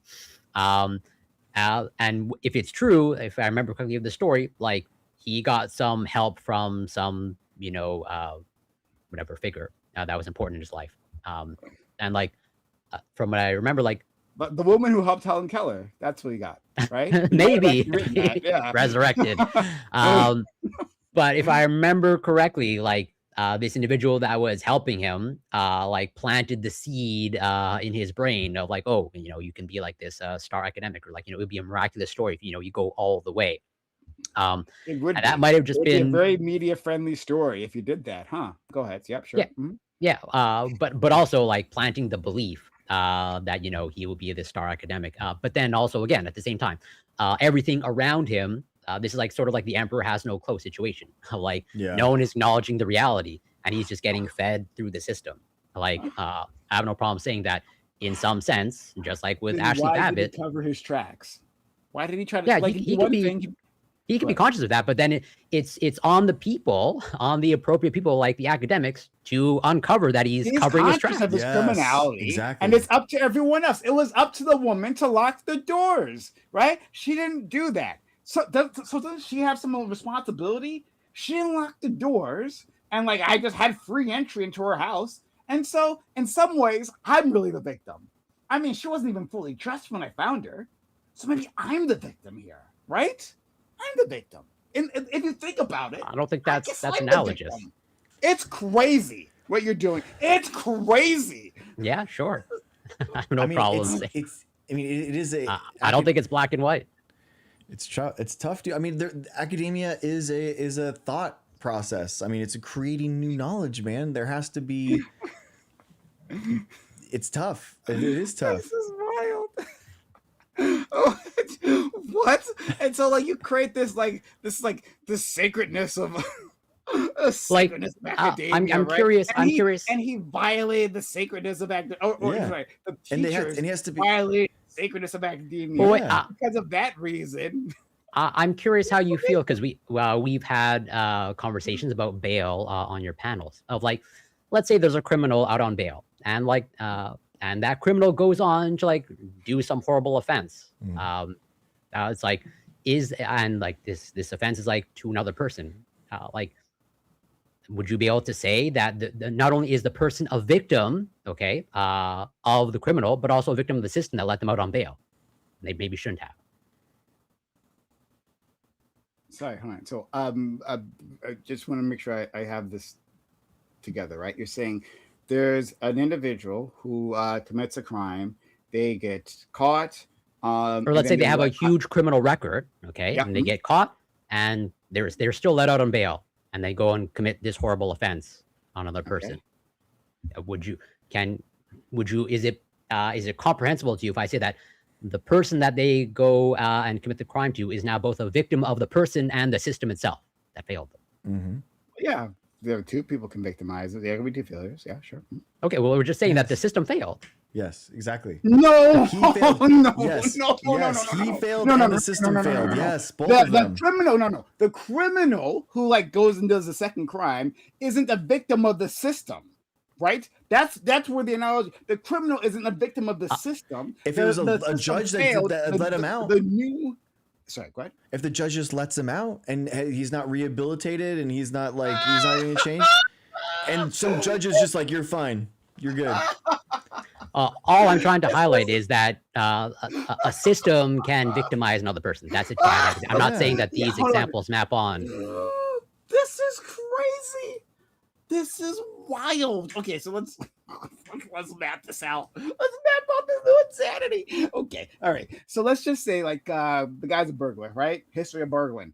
And he gets caught, right? And then he gets let out. The long history of burgling, right? But it's fine. He won't burglar again. But guess what? He burglars again, right? The new victim, right? This in this case, the second victim here, because the first victim he burglared, and now there's the second one. So the second victim he burglared, yes, they are a victim both of our serial burglar and the system, Yes. because the system didn't properly handle this the situation here, right? Didn't like keep this guy who was clearly a danger to the public away. Fair, right? But to say that the system failed him, Yes. the career criminal Yes. who is now the who just got burgling, right? That guy, that the prosecutor somehow or the judge failed him to all keep I, him. Yes. That's the Yes. this is like Yes. liberal this is like the worst like fever dream of what like conservatives think liberals think, right? Like what they imagine they think. And I'm always telling them, no, we don't think these stupid thoughts, but apparently I'm wrong. This is No. these all guys I'm are illustrating, serious. do you agree that a system can victimize another person? Do you agree with that sentiment? That's all I'm trying to illustrate with my example. No, Corey, stop it. That's not what you're doing. That's not because you're back doing something, right? Yes, Corey, have I already agreed? A system can victimize people. However, what you're doing is saying, because they failed, right, someone else, that means the actual victimizer, the assailant, right, is also a victim because the system didn't properly contain them. That's what you're backdrawing into this, and I'm not going to let you do it. That's crazy. Both. The Yes. I'm not assailant- backdooring if I'm explicitly saying it. Like, I No, don't. no, no, I'm no, not no. hiding Like, anything. hold But on. What you just said, Corey, what you just said is like, all I'm saying is that the system can victimize people, but that's not all that you're saying, because there's more to that, right? You yeah, said I agree. that's all There, you're I agree. saying. There is more. I have there's no more problem to it. expanding on Okay, it. great. Yeah, that other stuff, that other half is insane. Yes, that's insane. Crazy. People have okay. an agency. What do you mean? That's what rehabilitation is all about in a criminal justice system. That's the whole reason why that's why we believe in rehabilitation, not incarceration. That's the whole idea. That people can get better, that they are the victim of a previous bad ailment or a situation, and they can get better. I mean, at the end of the day, it's a fundamental, like I've already illustrated, like if you can't see that there's a case to be made that Ashley Babbitt is a victim, even though she deserved and she's responsible for her actions, like Yeah. that's just the fundamental disagreement. That's all. Yes. Yeah, I blame people for their actions. I blame. So do we. people No one's for- saying that she shouldn't be responsible. No one's saying that she yeah. deserves. But then you give her the cloak of victimhood, which is what conservatives have been doing this entire. I'm not putting time. the Like, cloak they'll on be her. happy- They'd be I'm not, happy to hear from you here because yes, our I don't think. our I'm pretty sure state of conservatives don't of like me. national burglary, right? Of national trespassing, right? Our patrons say, well, yeah, she was. If you think about it, actually, she was the victim. Yeah, I never said I'll she was a take that. patron saint. Like the Well, I it's know not you black don't. and white. I didn't say you did. I say conservatives say that, right? So- and conservatives will be. And I would more staunchly than happy, disagree. Corey. Oh, wait a minute. Why? She's I a would say, big- if anything, she's Ashley Babbitt is a victim of conservatives and She's a victim MAGA of- Republicans. I have no she's a problem victim of saying that. lots of things. Maybe now Yes. that she's a victim, she could be a victim of lots of things, right? And maybe she's also a victim of the system. The system also failed her, right? The police officer failed her. The police officer, when he told her like multiple times, "Hey, don't crawl through the window," right? You are breaking the law, right? And then shot her in the face. You know, so there's lots of victimhood to go around, and conservatives will be happy to share in that. Thank you, Corey. This is crazy. It's crazy. Sure. I mean, like Prime, the university has to do better. The academic system has to do better, right? And for who? Like who are we trying to progress University for? students that were in his class. That's where they should have done better. Yeah, they were victimized. But then it seems like you agreed that the university should do something differently. Yeah. Yeah, moving they forward. should have. As I've like, been extremely clear as to what they should have done differently. I've told you multiple times, right? so that, yeah, but then that's almost like a tacit recognition that the university failed. Failed somebody. And I agree that you're saying that they failed the children. Why would they have to Okay. do anything different if they didn't do anything wrong? I didn't say they did. I said explicitly multiple times they did something wrong. I said multiple times Cambridge did something wrong. The entire conversation, correct, Greg? Right? No, correct. Yeah, I've but said it then, multiple times. but There's- but did you also not say that Jason Arday lied, and like how could Cambridge know that they were lying, type of thing? Exactly. Sorry, what? Sorry, Did you? lied. Go ahead. Yeah, and did you not? If I heard you correctly, did you not say like, how was Cambridge supposed to know that Jason Arday was lying? And then we went down the rabbit hole, like, well, they should do the due diligence, and this is part of the hiring process of like looking into their past and looking into the publication record and all that stuff. Yeah, you made it, Yeah. I mean, you're making it seem like he that Columbia or wherever it is the victim of him lying to them. Yeah, Columbia is the victim of him lying to them. Yeah, Or Cambridge, yeah. Cambridge, Sorry, I misspoke. Cambridge is the victim of him lying to them. So Cambridge doesn't have any. Like, oh, what sorry. do they do? Or maybe sorry. They may for whether Cambridge is a victim. I can see another side. Maybe they're not a victim at all because I mean, according to Corey, and this is new information to me that like they had some indication that he had. It was brought to their attention that like there was an investigation going on about their PhD thesis, Sure, and like yeah. I think So Cambridge maybe they're explicitly not a said like victim. they more or less Yeah. like don't care, as in this If does they- not change their decision. If they ignored the warning signs, then maybe they're not a victim or whatever. That might be the case. Yeah. So yeah, but then do we all agree that Cambridge moving forward should do something differently, especially if they're going to tokenize someone or choose to tokenize someone?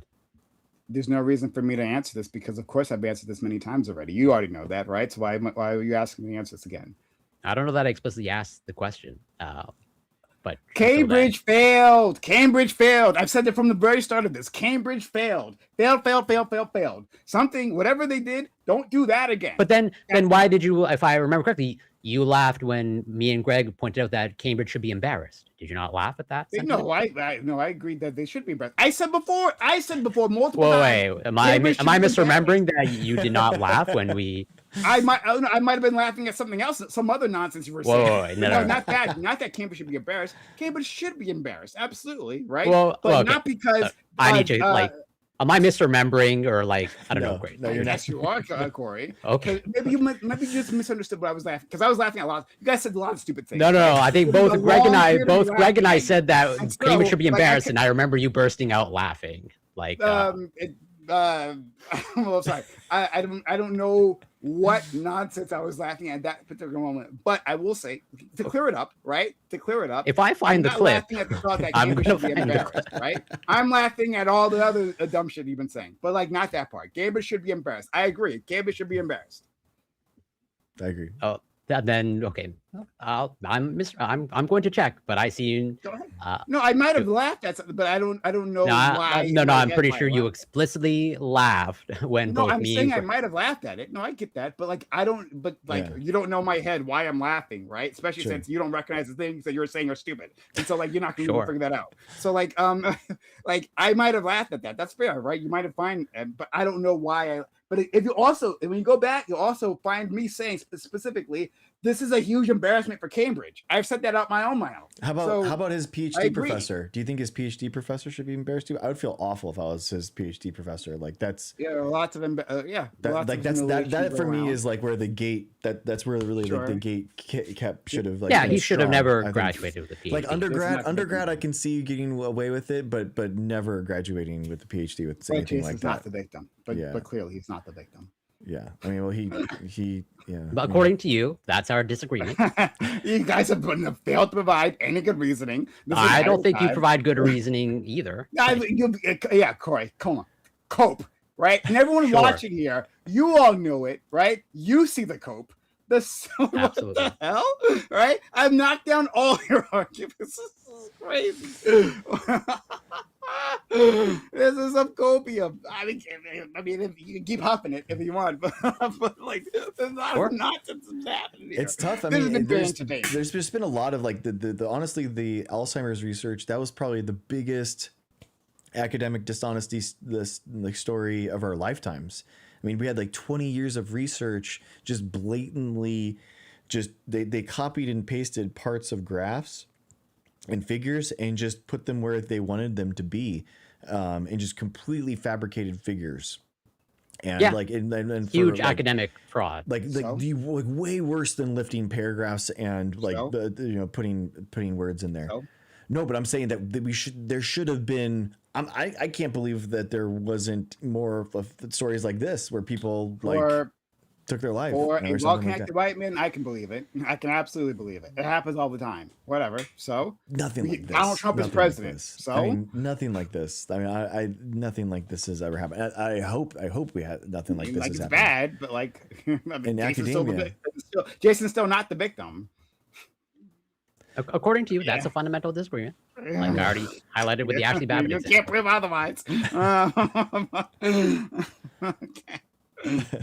All right. Well, last up, I guess we can. So last up, Kennedy stirred vaccine fears in Pennsylvania years before the measles outbreak. New York Times, August 12th. At a speech in Lancaster County, RFK mocked the threat of measles. Now local officials are racing to contain one of the largest outbreaks in the country.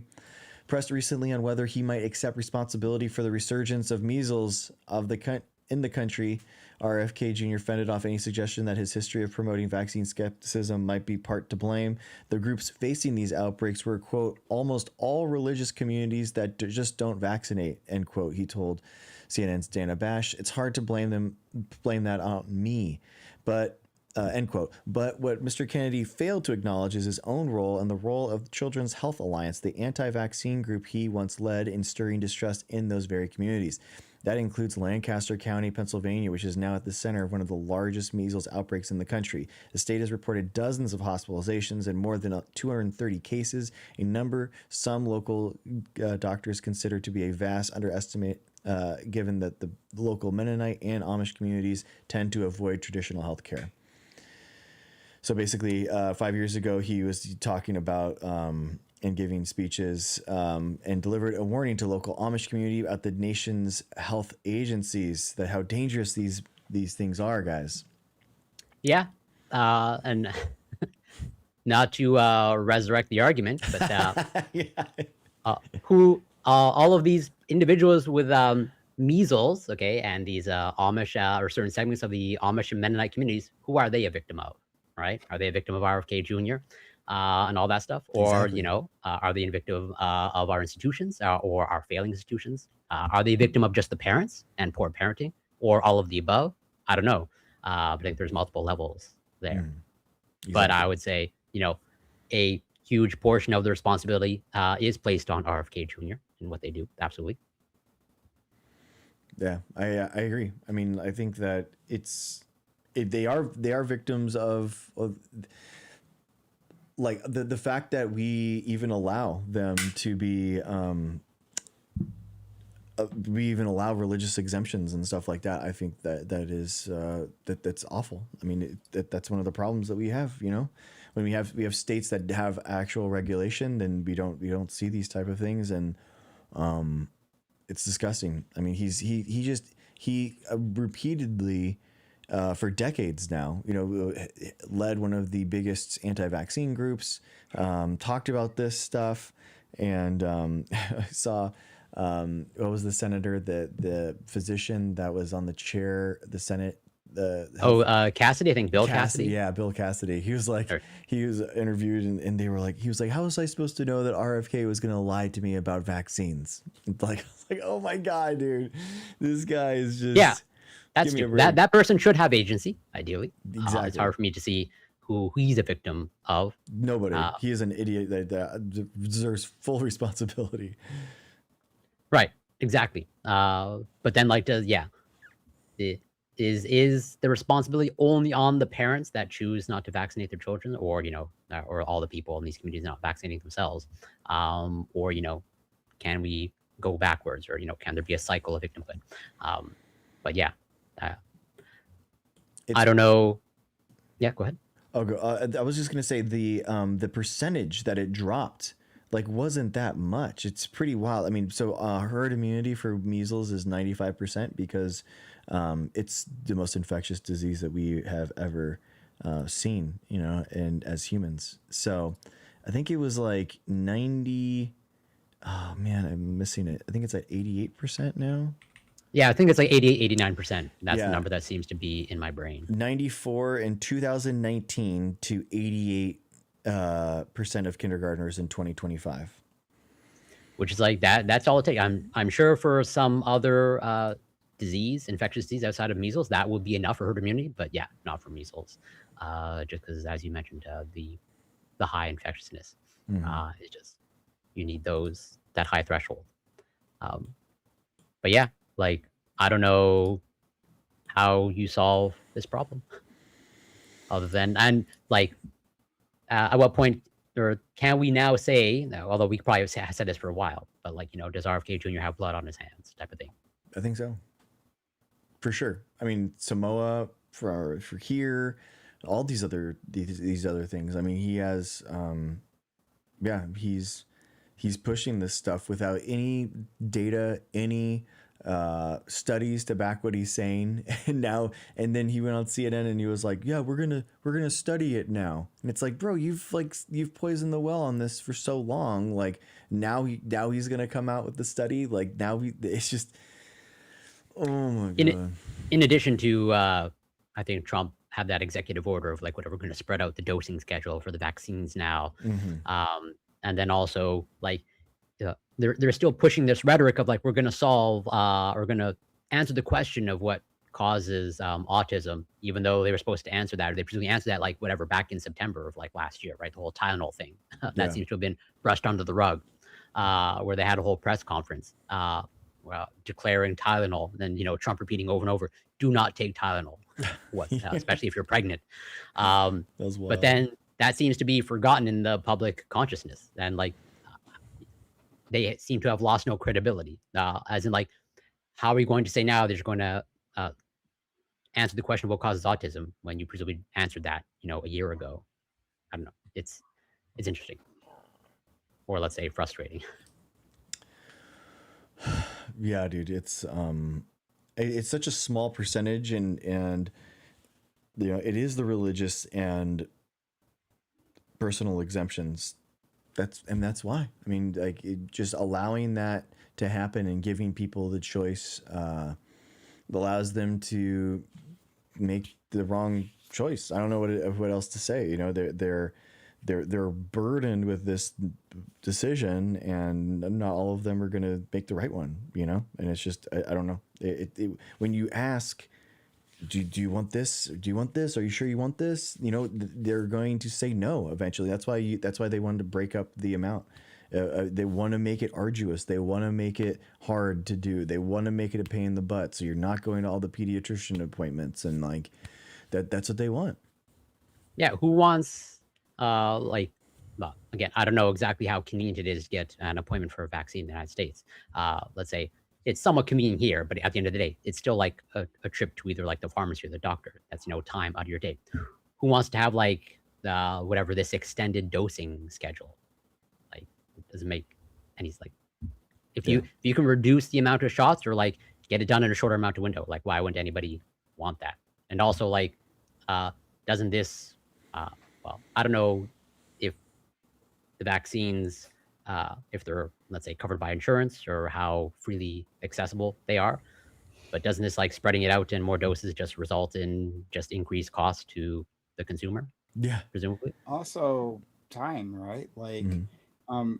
yeah, for many people, like, if you have like a middle class, upper middle class lifestyle, then like, it maybe won't be a problem to like go back to the doctor multiple times. But if you're a working class, right, each time you have to take your child to the doctor, Yeah, that's a big deal, right? That just absolutely. involve some people missing at least like, I want to like get this done as soon as possible, get them protected, right?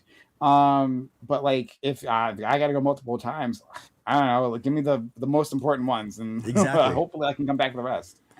Exactly. And what are they going to do? Like, do multiple shots, different shots? I mean, this is the weirdest thing, is that, and this is what I don't understand, is that, like, executive order doesn't dictate what's going to happen at the state level, because this is all going to be like state by state. They're going to have like vaccine policies, so that or their healthcare like licensing for like what they need for,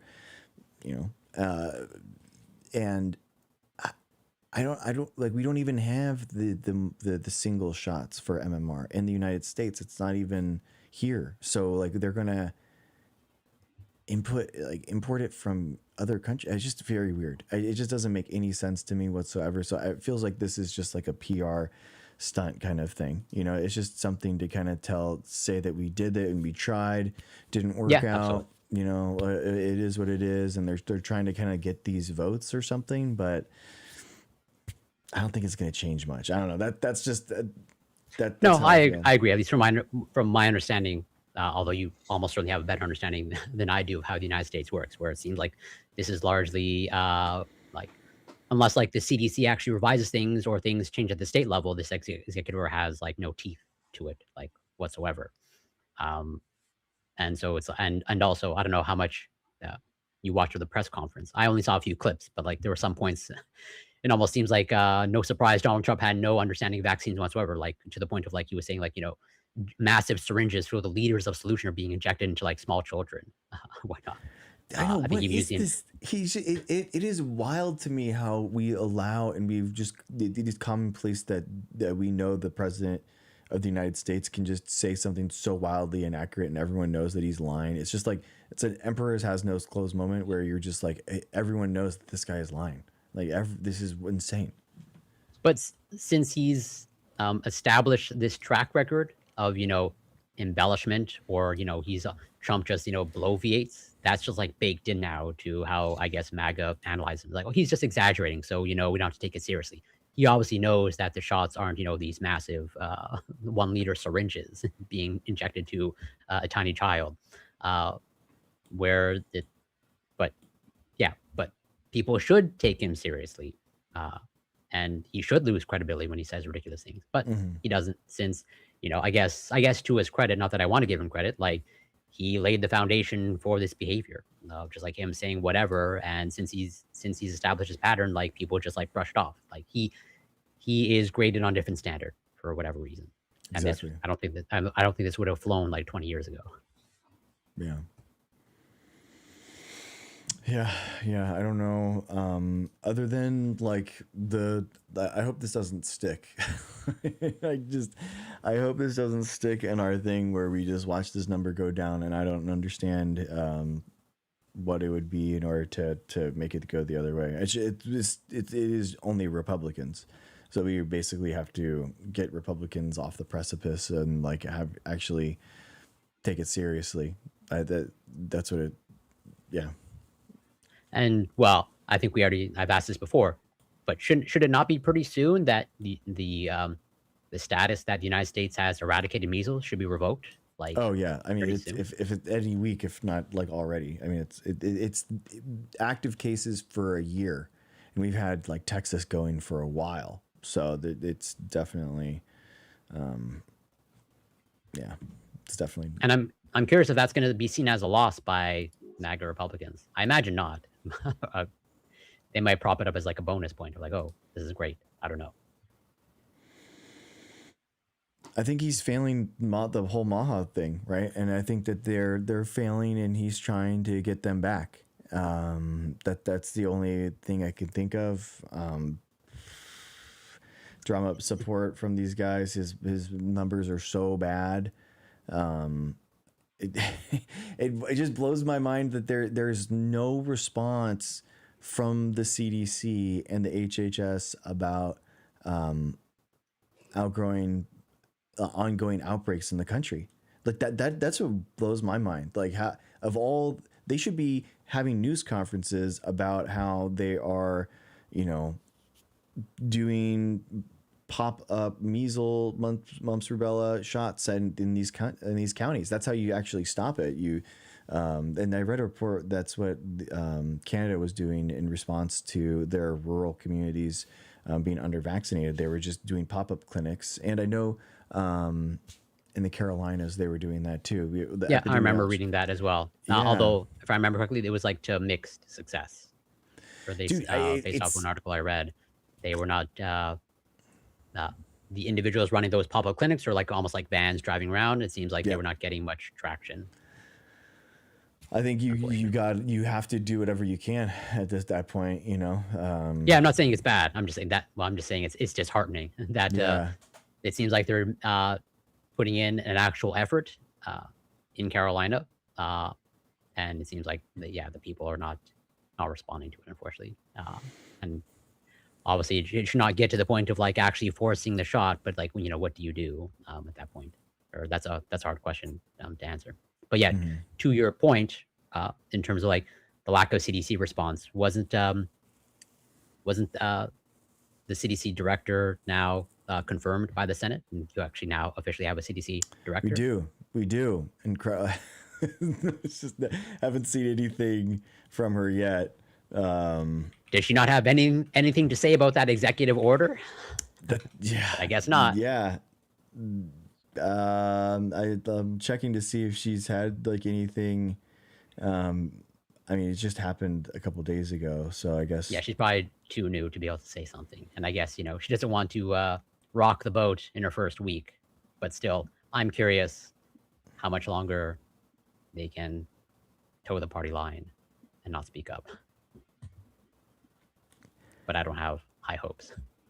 I mean, this is like the headline title. I don't know. Trump's new director of the CDC threatens to ramp up abortion surveillance. Finally. Is that right? No way. Get into the real issues. Oh my gosh, dude. What pisses me off is that these people just aren't serious. They're just not serious about these things. Like that, like how can you not? They're just not serious people that take this. Like the same Pause thing. for a second. Go for it. Because I might make this a topic on the Reverie, which we have Mondays 8 p.m. Eastern. Be a part of it. There was a very interesting case that maybe you two have seen, where there's a surrogate who, like a pregnancy surrogate, who like the parents of the child that she was carrying wanted to abort the child because like they were going to be born with this heart condition that like makes it very unlikely that they'll like. Oh, I think I remember reading the headline of this story. But then I believe they carried through with the pregnancy. So the woman flees to Texas.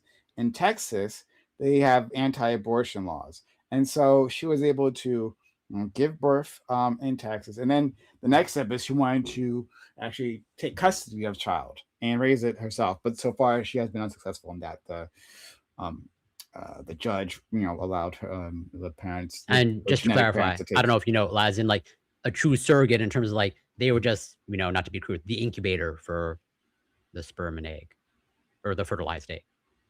Sorry, what do you mean? They were just as in they were not also the egg donor. Yeah, I don't think so. Okay. I mean, are they? I don't know. I don't know. I was just asking if you had that information of like.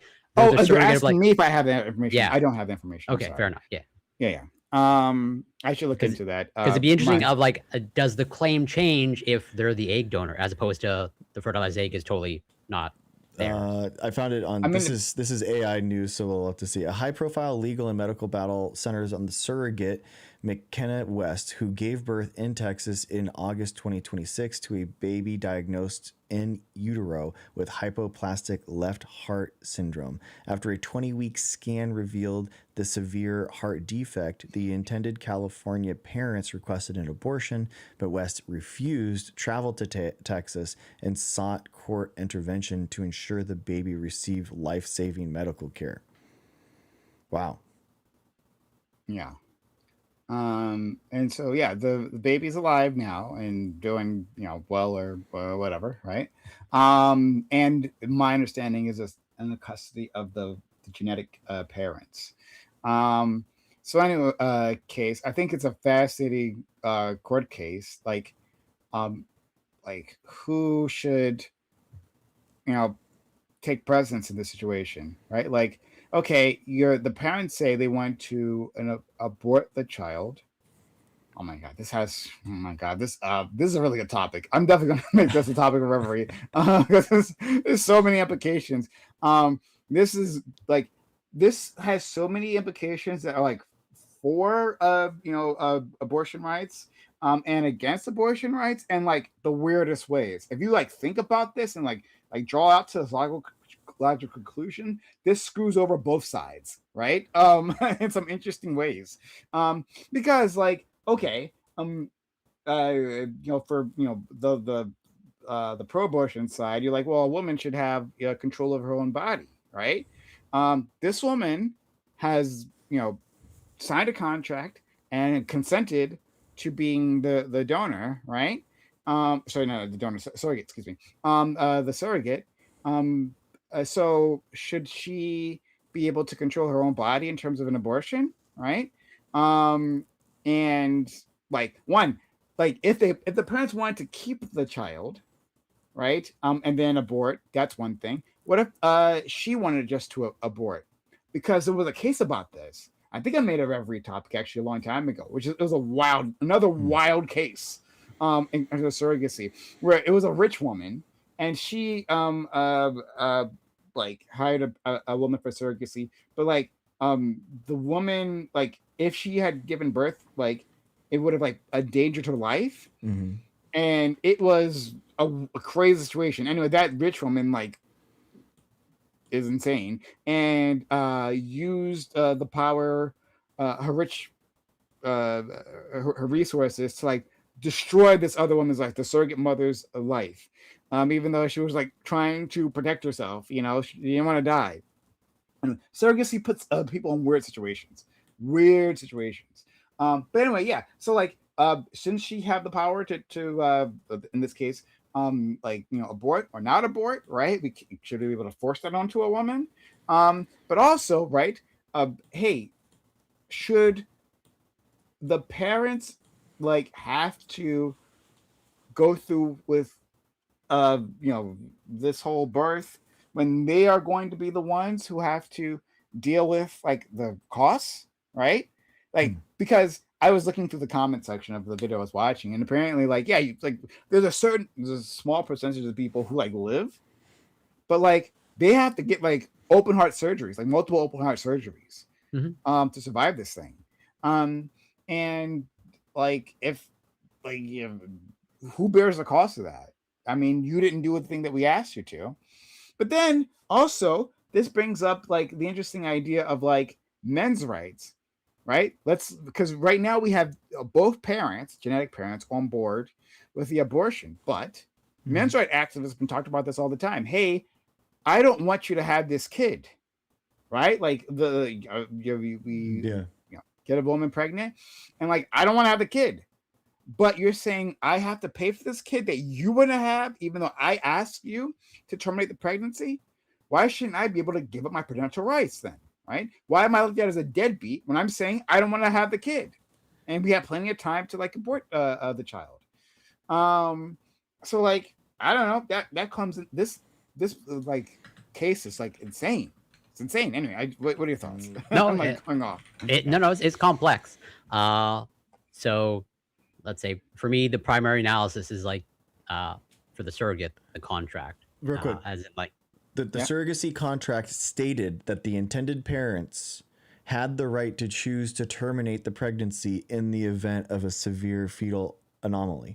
It also required the surrogate, McKenna West, to acknowledge she had seriously considered these issues and discussed determination with a psychologist beforehand. However, legal experts note that termination clauses in such contracts are generally considered aspirational and are difficult or impossible to enforce strictly through a court. Yeah, because I mean, you have to like strap someone down and force an abortion. But yeah, like for me, it is the contract. But at the end of the day, you like that contract is just piece of paper to, in this case, largely to just track things of like, are we on the same page of like, this is our agreement. But then when it comes to enforcement, it's like, yeah, when it comes, for the abortion, like that involves a medical procedure, presumably, at least in this case, at 20 weeks, I imagine. And so it's like, I don't think anybody's going to want to get to the point of like forcing a woman down, strapping them down, and then inducing the abortion. Well, I mean, there's the pregnancy is going to happen, man. there's going to be a couple of events that happen, and one's a vaginal birth and one's a a medical abortion. I don't know. I guess that's And the living baby now, but I guess it did, yeah, but which is then I'm wild. curious if it was how it was worked, or if it was mentioned at all in the contract of like, do do the potential parents, okay, that let's say hired or whatever, commissioned the surrogate, however it works, like, is it optional for them to like accept the child, or is like, as in, no matter what, like if the surrogate gives birth, or do they have the option to like reject it, or like, Return to sender. yeah, In this case, to be clear, in this case, the genetic parents fought for custody, right? So, okay, like the so surrogate wanted custody of the child, and she's still fighting that battle. But the genetic parents have, my understanding, they currently have custody of the child. Yeah. Yeah. Following the Yeah. birth in Texas, a California court affirmed that the intended parents held legal custody under the agreement, and they secured restraining orders preventing the surrogate from making medical decisions or claiming parental rights. okay, Um, yeah, but I wonder if there was any sort of other clause of like, oh, well, actually, what if we, change our mind, type of thing, or what we, yeah, No, or I if think it would be interesting if, like, if there was the other difference, right? The woman didn't want to, the surrogate didn't want to take control of the child. She wanted to give birth because, hey, I'm religious and I can't have an abortion, right? Even despite what I signed, the contract that I signed. But then also the parents like, oh, we don't want this child because, we would try to terminate, right? And then to Yeah. see who would be forced to take custody of the child. Because in that case, I mean, like, I don't know, man. Like, like, I mean, it's awful for the baby here, one or the other. But yeah, like I agree. it just seems like, why should I be responsible? But again, men's rights activists have said this entire time. So if you give into that, if you say, oh well, the parents shouldn't have to take care of this child, then you're saying to every men's rights activist, you're correct, and that Well, women who decide not to have an abortion, right, beyond your wishes, that means you are not responsible for childcare. I mean, no, like a parental what's it called? What's the term for that? Dad like pays money. Paternal oh, care. alamo, Oh yeah. well, child Child support, or support. Child support. Yeah, yeah, yeah. No child support. Yeah, no child support. If you're saying that, then that gets all those guys off of child support. You know, well, so I guess it's I don't, crazy. I don't know if this is feasible, or if that's, but like, is it possible, like, to make a contract that nullifies that stipulation? Because like, Hmm. that's as in like, if a man sleeps with a woman, like, here, the contract is like, if you happen to get pregnant as a result of our sexual activity, I'm not financially responsible. Our friend Laxwood would love that There contract. you go. Dude, I honestly As like. in an opt out contract, basically. Dude, Yeah. surrogacy, like, I mean, that'd be so hard, man. Imagine your entire body changing, your hormones are going through that, like, to give that baby up. I would, no matter, even if it was like a perfect scenario, man, I would still feel in some way about something that was like grown like inside of me, even if it wasn't my DNA. It would just feel like for my you it'd be body. a tumor. So like, but like for, Like, And your also, wife, I would can get it, understand. yeah. I can understand like some people being like, "Hey, at least give me, if you're gonna abort the kid, like give me a chance or something." I can understand there would be some type of like possession or thought of like, this is my baby too, kind of thing. I don't know. uh, So Corey has, in case you guys don't know, for those who don't know, right? Corey has a best friend online, a person who deeply cherishes. Her name is Fairy Queen, FQ. What? Um, absolutely, number one and fan. uh, but something that this woman that you guys don't know, her FQ, one of her big causes is like She's against anti-surrogacy. She's absolutely anti-surrogacy. Very much anti-surrogacy, for multiple reasons. But like, I imagine if she was here talking about this, like, she would like jump in and say like, well, yeah, I mean, this is like of like the moral conundrums like surrogacy puts people in. Mm-hmm. And it happens all the time. Now, I'm not. I would battle against her on like being anti-surrogacy, but like we do run into these situations where it's like, I don't know, man. Like, what's the moral thing to do in this? I don't know. Is that clear? Right? Well, All our like natural instincts, like are end up becoming in conflict. in these situations when there's like when not everyone's on the same page. The moment one person in a surrogacy scheme is like not on the same page as the others, chaos ensues. Chaos. I agree, chaos. Like there is probably like there's difference between like uh probably answering the moral question, but like can you actually enforce that moral like as in like in my mind, like I said, like technically you should ideally should be able to defer to the contract, but if you can't enforce what the contract says, then it's like the contract is useless, right? And I'm curious if the information is known as like uh was it uh was the surrogacy paid for? Was there some sort of monetary compensation? I'm wondering Almost also certainly. that, Almost but then it's certainly. like, since technically the potential parents didn't want it, do they get a refund? But then they also get the child as well, That's Mm. interesting. because like they technically didn't get what they Well, paid yeah. for, right? Imagine That's that. true. Imagine you're just like infertile and you just got the bag rolled dice. This is like the worst possible case scenario, man. I You think they like should get a refund interview for people if they're. for months. You like do these, Huh? interview a It's dozen hugely people, expensive. thirty Yeah. thousand dollars. Like you have like a huge amount of money like into it. Maybe you can afford one kid, and this is your kid, and you're And like, the medical expenses to actually do it, yeah. And that should fuck. have built. I would have hoped, but obviously I'm not a contract lawyer. But that should have been built into the contract of like, okay, if you don't honor our wishes, like we get. And I wonder if that would change the calculation of whether she chooses to have the child or not, or the abortion. Hmm. Of like, oh, if I'm actually not going to get the money that I'm being paid for, and now it's all cost to me. Maybe I might. Well, I mean, there's also the situations where like, because in these contracts, it'll be like, hey, we have to monitor like your health and like your behavior. Like if you just like, hey, what we didn't understand before, even though we looked into it, right, is that you got an alcohol problem, and that shows up, during the pregnancy, right? Like, then like uh, I think they have you at least you can design it so that you don't have to pay them because you're damaging the pregnancy. They maybe not be able to stop you from drinking, but like you are damaging the pregnancy, so like you You're aren't damaging entitled the product. Yeah, dude. I damaging think the that. Oh product. my god. Yeah, the fetal alcohol syndrome. That'd be atrocious. Yeah, Lifelong, man. I'd be so mad. I'd be like, oh my god. But yeah, it's it's tricky. Uh, surrogacy is crazy this way. Like it has, like in case you guys at home have not thought about surrogacy, like if you haven't like encountered these cases, like just like, Google it.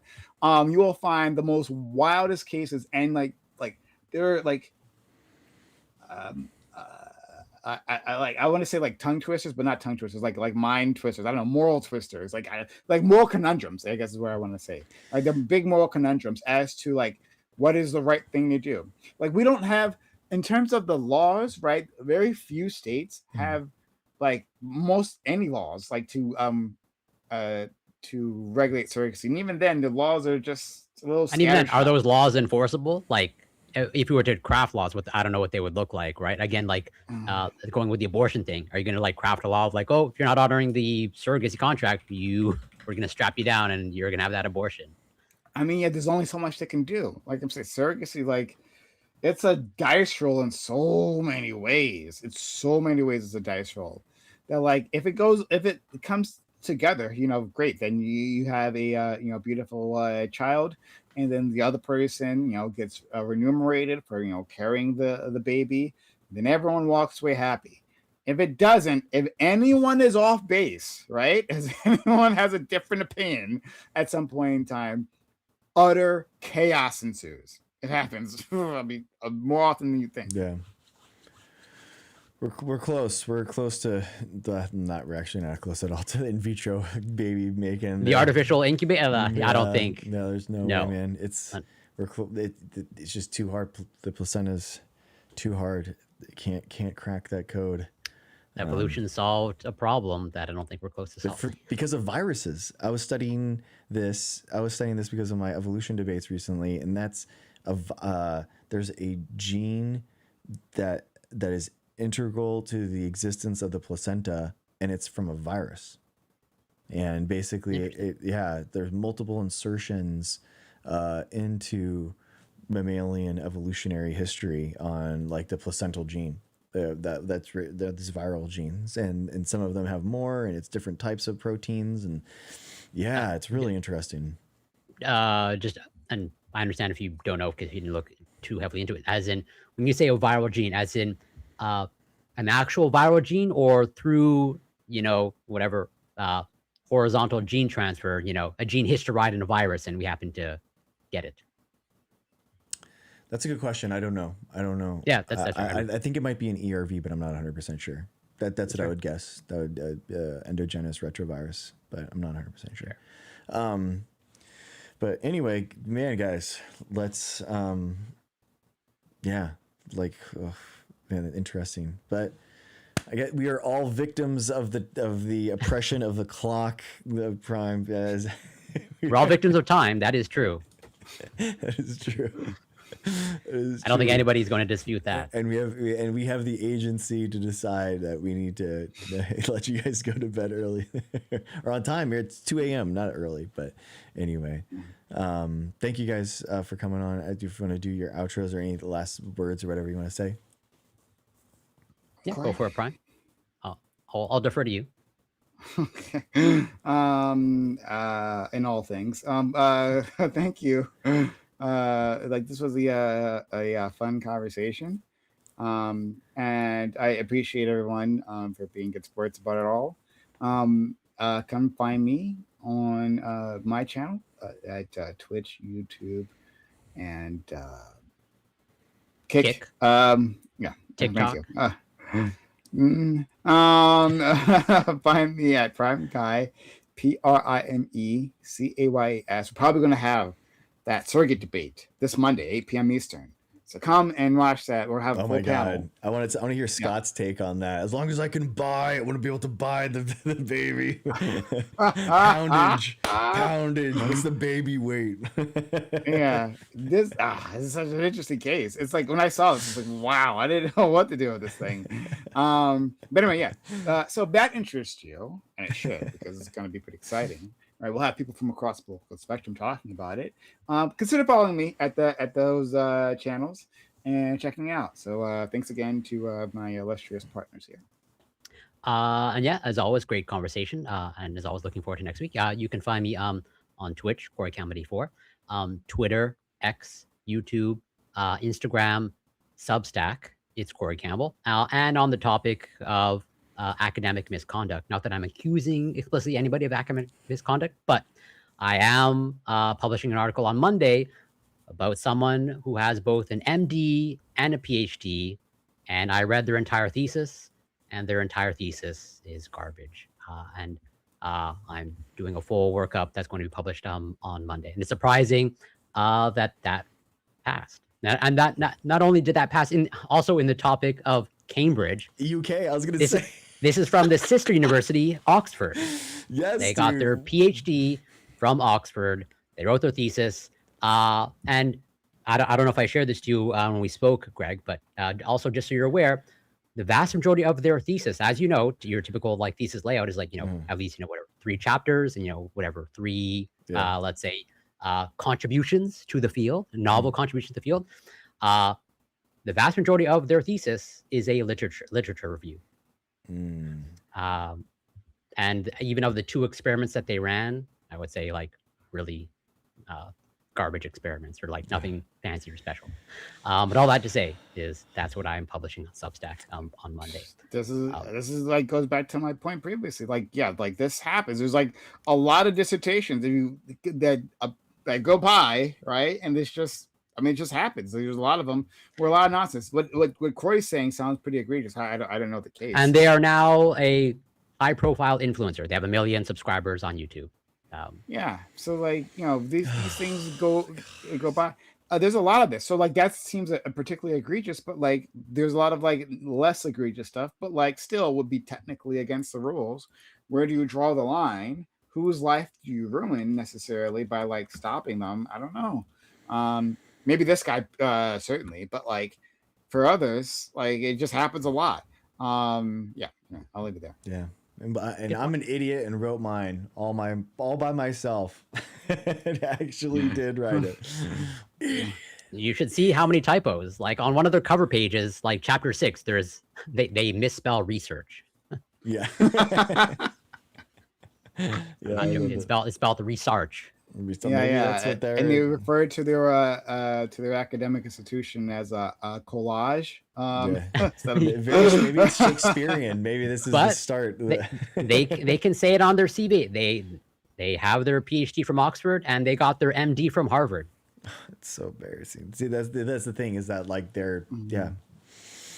They gotta at some point someone has to be the one that does it, but nobody wants to, and that's the failure of just like you gotta stop that at some point, but it I don't know. doesn't. It doesn't. There's actual, it sounds like to me, and you guys would know this better than me, but like that there's a monetary incentive to not stop them, right? Like to just like move these people along, and that's what seems what would explain it to me. But am I incorrect in that? Yeah, I'm not dude, trying your to take a professor stats. wants to have you graduate so that you can like be on that list of like I graduated you, and they want you to actually publish your work, and they want you to not waste money, and they don't want that And they can stain. typically, sorry to interrupt, also include that in grant applications of, oh, I graduated these many students, and that looks Exactly. good on their CV. Yeah, exactly. So they need it as much. I've heard of people not never publishing and still like leaving the program after like 6 or 7 years, and then the professor Mm. tracking them down, getting them to come back to actually like submit and finish their dissertation so Or that even they like could run some more graduate them. experiments to like finish off something. Or I've heard of them not even doing that, not even experiment. Just please get something submitted so you could have a PhD and you could graduate. Like please, So it's Wow. yeah. I have what? It like Technically, you're supposed to have submitted something to. I mean, a PhD is a knowledge, a contribution to a field. It's actually Yeah. not a professional degree. That is the big difference between a PhD and like an MD. An MD is a professional degree in that you get certification from the state in order to Mm. certified to do a certain thing. Academia and the PhD is the highest level degree awarded in academia. And Mm. basically you have to give that contribution to the field, but who says that? Who makes that declarative statement that you've contributed to the field? People say publications do that, so basically you have to publish your a chapter in order to say that you have made a novel contribution, but sometimes that doesn't happen, so people get PhDs without publications all the time. And inversely, I've actually, one of the best scientists that I know is a master's student with like 10 publications to his name, and he's one of the best, genuinely such an incredible scientific mind, and incredible experiment design, everything like that, but he didn't do a PhD, so But it's also to expand on your point of financial incentive, and also to give you a preview of also like what I'm publishing on Monday. Uh, so part of this person's thesis, actually most of the person's thesis was testing a drink, basically a special, ketone drink. Okay. And it turns out with digging, the supervisor, the person they were doing their PhD under, okay, they own the company that makes the drink. yeah, that's wild. Interesting. Yeah, interesting. You got a good one. This is, Yeah. Corey, it's up to you. Or we, if you don't take, it's up to you. Or we're all the victim. We're all the victim of this guy being on YouTube. But they're popular. I know, exactly, man. Exactly. All right, man. Well, it was nice talking to you guys as always. I appreciate you. Always a pleasure. Have a Until good next one. week. Bye. Have a good one. Be well. All right. Oh, I love chatting with them. It's so fun. Like, just it's so funny. Never know.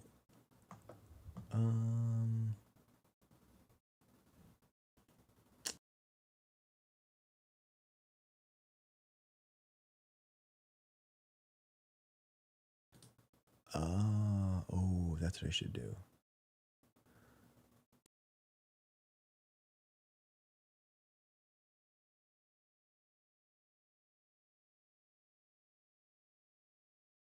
This. Man. Oh. Dude, Chase, what's up, dude? After you inspired me, I have been joining TikTok lives to correct physics misinformation in live streams. Nice, dude. I was John Cohen yesterday. Oh, dude, Chase, bro. Oh, dude, thank you so much. That's very kind of you. Thank you, man. That's hey, you saw a need, man, and you wanted to. That's very nice of you to say. I'm so happy that you're doing something that you're passionate about and communicating. That's rad, man. Thank you, Chase. Thank you for saying that. But it's all you, brother. It's all you, man. I'm but a cog in the wheel. Yeah, guys, it's been wild. It's been a wild like week. I basically have taken over like running the house stuff. So basically, it really like reading that article last week about taking the mental load off of your wife and men kind of accepting more duties. I started taking over doing the dishes every night and the laundry every night too. So I just kind of like I do it all and get it all done every night, and I just like work habitually in order to do that. I really would have stayed in comment sections face palming if I hadn't talked with you here. Oh man, thank you. Not trying to glaze too hard, but you actually inspired me to jump on the fight. Oh, Chase, thank you, man. Thank you. That means so much to me. Thank you, man. Nice, dude. Hey, thank you, man. And then you'll pay it forward to someone else, and that's just how it'll happen. I love that. Thank you, dude. That's a really nice comment.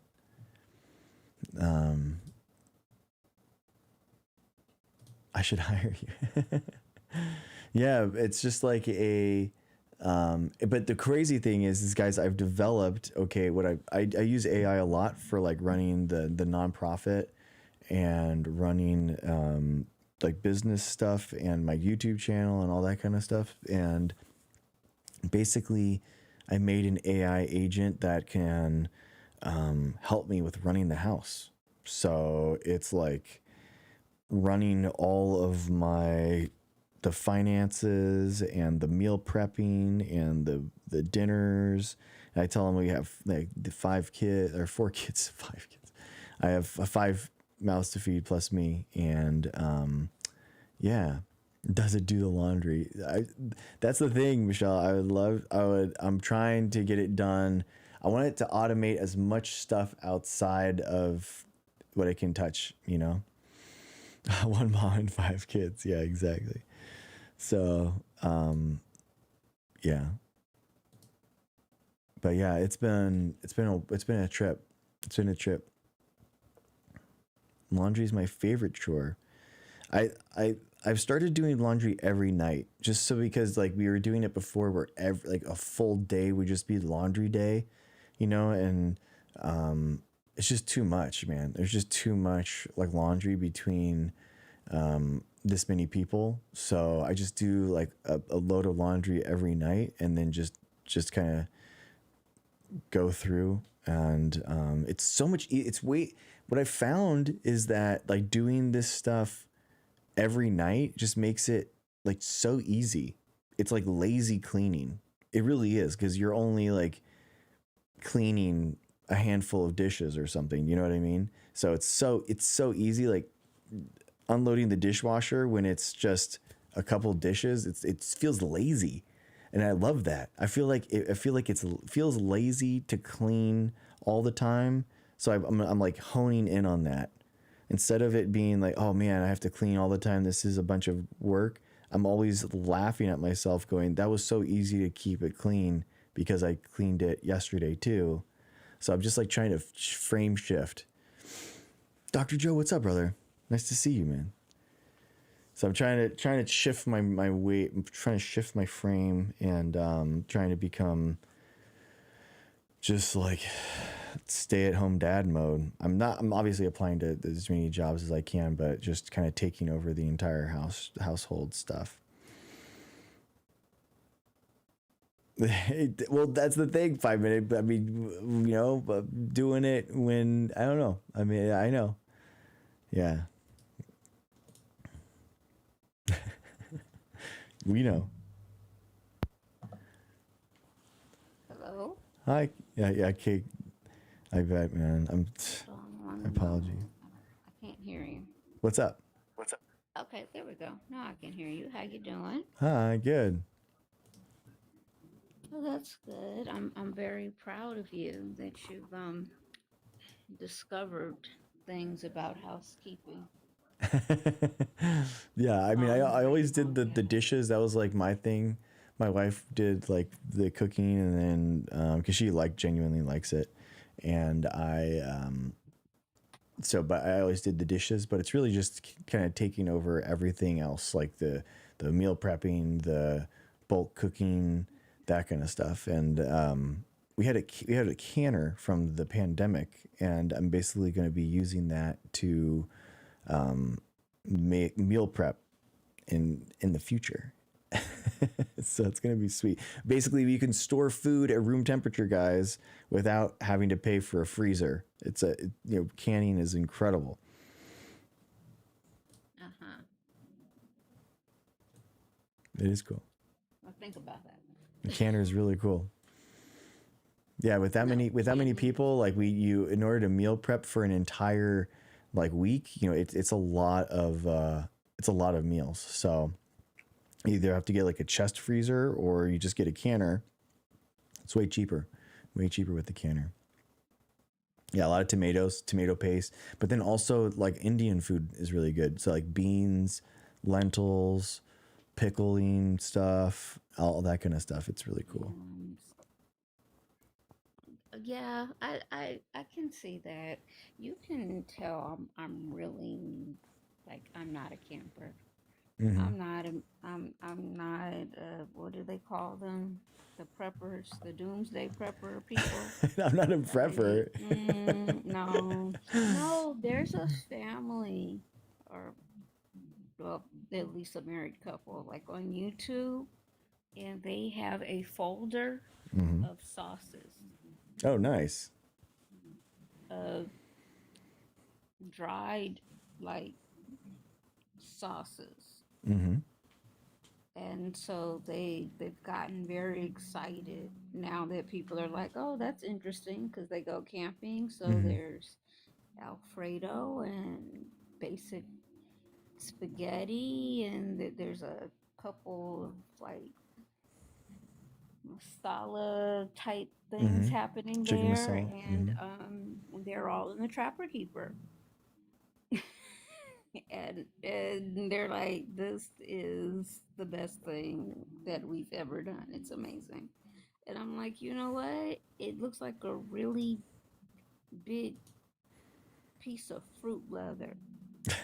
Like as soon as y'all get, that food deal, I will be the first in line. But if you think that I'm about to do that, yeah, nah, bruh. But I will make you clothes out of like sheets. And like we can totally go Scarlett O'Hara with it, and I will make your prom dress out of the curtains, no problem. And I could do it by hand, so it's all Perfect. good. I love All good. it. Yeah, that's awesome. Yeah, I'm definitely having to learn. I'm gonna have to learn a lot of stuff, but it's okay. It's like a lot of stuff that I already like to do. Dude, the craziest thing is I taught the AI to meal prep the recipes like for like kids friendly meals, and then it takes over Google Chrome, inputs all of the stuff that I need to buy into Instacart for delivery or Walmart for delivery. And then you just hit the button, all that stuff gets delivered to you, and then it has a recipe like chop this, put this in here, and I'm like, oh my gosh! It's all just all there, all it does it all for you, so it's perfect. So you basically created an app to go grocery shopping for you, Yeah, automated the entire thing. Yeah, but Insta they have those, right? yeah, but it's expensive. That this is like an app that's like that I have that I'm. It's like a meal service basically. No, no, actually, no, not really. I mean, it's like okay, maybe $2 a month, and you're paying for What do you mean? What are you talking about? The something that meal used to be a magazine. No, like, oh, come the on, people help magazine me. doesn't input it onto Google Chrome for you, and then you No, you're just not hit submit, listening. and then it's like the shopping No, cart's all done. you're so not listening. You're so not listening because you're caught up in your thing. No, like, okay, so things that I'm just gonna say Martha Stewart because that's the only woman person I can Hmm. think of. So way back in the day, long before you had children and you even cared about this type of stuff, you would have like recipes in the back of these magazines. Hmm. You internet took over. People decided they didn't really care about the magazine as much, and they wanted the recipes. Hmm. And so you could buy like little recipe books, but then when there's an app for that became a thing, Hmm. those different ginormous places created these apps. So you go through their recipes and you look at what you want, and then you just scan, Hmm. and it takes it to your Instacart. But it's not as cool as building it yourself. But Yeah. that you do have me on, and I'm not gonna take away from your joy by saying you invented something they already got. Hey, and I made it free for everyone. I actually published it online so anyone can use it. So it's like, See, yeah. So it's like it logs into all your, and it does like budgeting stuff too. So because that's the like it tells you how much you have in your food budget, and it'll track that stuff. And um, so yeah, it's pretty cool. I'm pretty stoked on it. We're in a chat. My wife and I are in a Telegram chat with the bot. So so you just chat on it with Telegram, and it tells you this is how much money that you have, and it's basically kind of like our robot home assistant, that does a bunch of stuff around the house, like in term anything that's electronic. So like plugs or lights that are connected to automation stuff, you know, other things. Where is it? It's called HomeRite. HomeRite.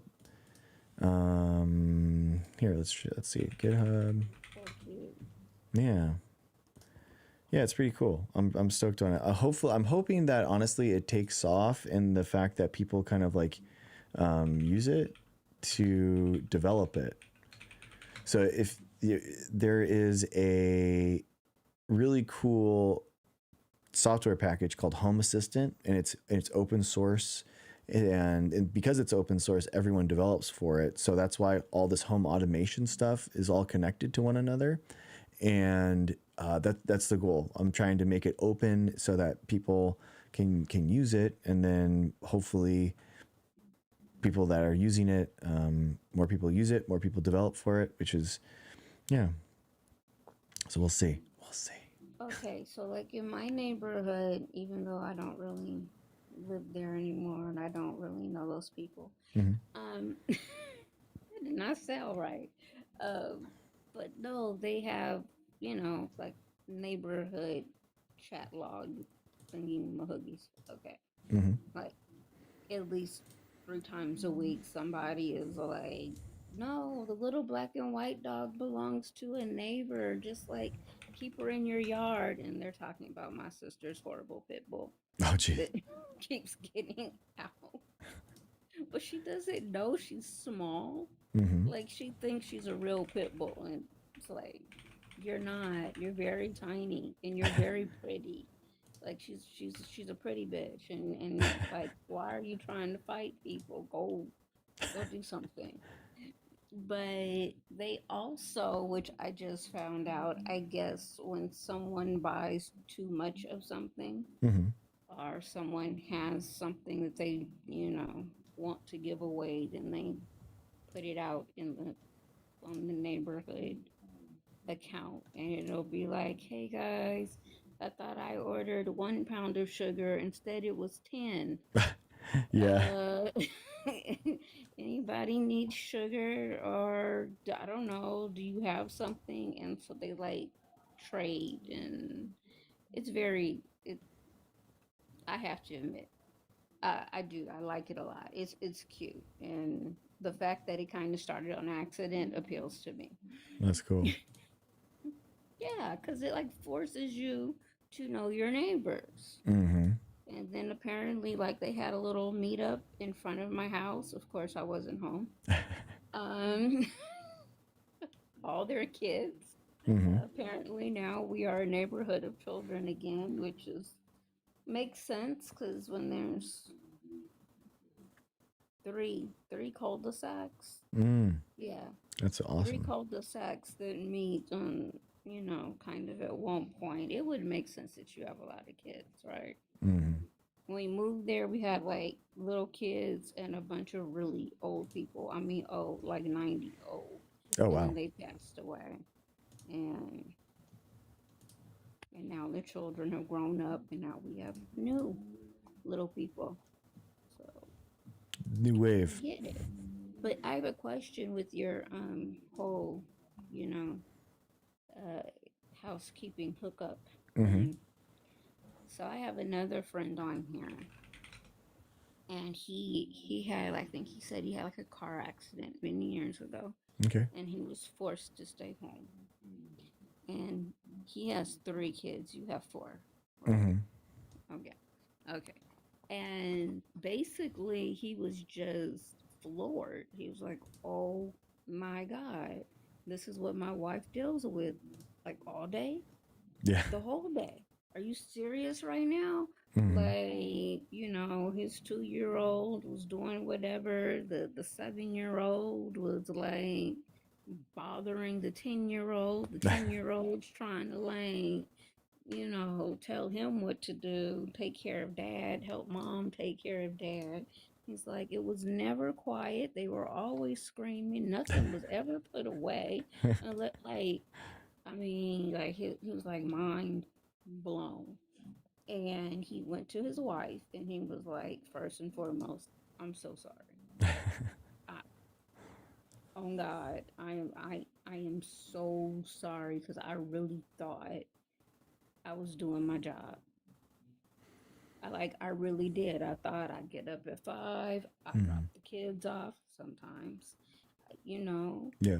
the check comes, the bills are paid. We go wherever you want. You get what you want.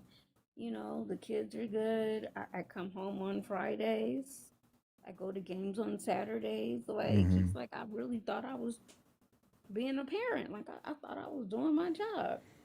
Yeah. He was like, turned out he was doing like 10% of what of his job, and his wife was carrying the household. He was like, Mm. how do you how how do you know what they're doing? It's quiet. She's like, that's the problem. It's quiet. Yeah. You gotta go check. Can't Yeah, it's just the let worst let sound. the noise, yeah, the noise start. Something's wrong.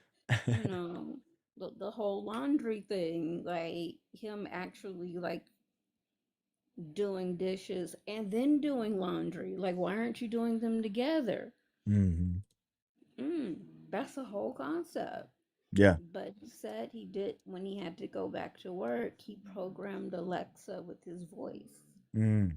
And so now it's funny because he'll be on this little contraption, and all of a sudden you'll hear his voice. Hey, it's your daddy.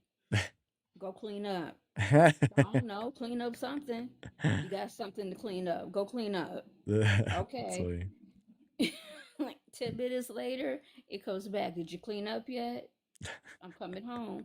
Did you clean up? I need you to clean up. And like you can hear all these little feet like pitter patting in the back, even though he's home, but he's in an office. You can't bother dad. Dad's doing whatever dad does in dad's room. Yeah. But have you figured that one out yet? Doing it at the same time? Yes. Yes, I Well, have. no, but your voice, like No, putting no, your voice I don't have the no, I don't. But that's an interesting idea. Yeah, that is interesting. It was interesting. Well, I Mm-hmm. thought, you know what? I thought it was pretty cool, but if I say it, it's gonna make it sad. But that's okay. You guys know me by now. But my parents divorced when I was 2. Don't Mm. worry. I thought divorce was the greatest thing in life. Okay, I was the divorce welcome committee at my school. I was like, "Oh, your parents getting a divorce? Bet. Let me tell you, it's about to be great. You're gonna have 2 Christmases, like 3 birthdays. Your grandparents still alive. Look, I got you." Like, Mm-hmm. I thought divorce was amazing. My parents did divorce well. That's all I can say. Well, when I was 9, my father passed on, Mm. and not in a great way. Mm. Um, and I always keep thinking, like, with all of these little gadgets and things that we have now, how I really would have loved to have videos. Like, I mean, we have videos, but Mm-hmm. like, not like we do now. Yeah. You know what I mean? Yeah. We gotta find it. I think my mom finally had it put on VHS, but like, who has that? Like, Yeah. I don't remember what his voice sounds like anymore because it's 40 years Mm. later. Yeah. But if I just randomly found something, or you could just be like, Alexa, play Uncle James real quick. Uncle James was like, "What up?" Just because you missed hearing his voice, and that would be very, like, very cool. So I that's mean, the only thing that I'm jealous of this new generation. The rest of it, I'm good. yeah, it's true. Yeah, we have so many videos of all stages of their lives. That is very true. And I think unfortunately for them, my kiddos have all these dozens and dozens of months of me doing science communication. So there's enough of me out there, I feel like, in the world. I don't have to pollute their ears with it anymore. So Yeah, I did the same. I don't have my own children, but I figured out talking to my family because I was like, I have not seen my family in about 6 months mhm. because I was sick, and so I just started like talking to them on Instagram, and it was the strangest thing because most of them were like, "Oh my god, I love your YouTube, I love your TikToks." Mm. Like, you watch, first of all, you watch TikTok, but you're like 80. Yeah. Like, and okay, bet it's cool. Like, I love your TikToks. Oh my God, why didn't you tell us that, like, we were failing as, family, as a family with like a chronically ill patient? Like, Mm. we're failing according to you. Yeah. Like, technically, yeah, y'all been failing, but it's okay. It's still love. We're By the way, good. by the way. Yeah, yeah. By the way, you've been failing for like a good 20 years. I mean, if you really want to put it on the table, I was making this for other people because I was cool with it, but I did not realize Oh, hey, Bobby. how I really didn't realize how much stuff there is floating out there Mm. um, about me. I did not realize how much of my life I have shared with Mm. total and complete strangers. Yeah. Um, yeah, it gets a little strange um, when it's normal to you. Hmm. But I think for me, the weird part was that I probably would have been like scared if some random stranger walked up to me and said that, or been Hmm. like, "Oh, wait, other people outside my household watch my videos," but it's like the family, and I have a huge family. There's 200 of us. Oh, wow. Oh yeah, yeah. There's a lot of us. Um, it's so bad. We have a rule: don't bring him or her home if you don't want them to leave, There you go. because like if y'all break up, but they make friends with like 5 or 10 people in the It's family over. that, They're in. oh yeah, that they're coming to Thanksgiving. Like they don't care about your new somebody, so they gonna have to get over it. Right. And like every generation, there's a good 3 or 4 people. Well, we're like, how did we get on Aunt Lucy? See, what had happened was Uncle Frank and Aunt Pauline broke up for like 5 minutes, and then he got with Swoop. her. You swoop.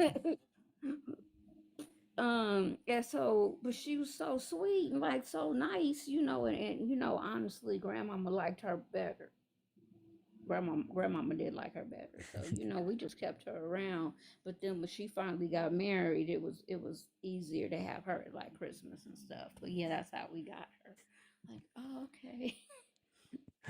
Exactly. See, there you go. Bonus family, yeah, bonus family. That's a way to put Big. it. In Black culture, we kind of don't question where the family come from. Like Hmm. if I said Dr. G's my cousin, just That's it. okay. Yeah, no, really, that's it. It's like, not where did he come from?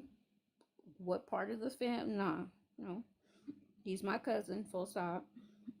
You I don't love like that. it? I don't know what to tell you. I love it.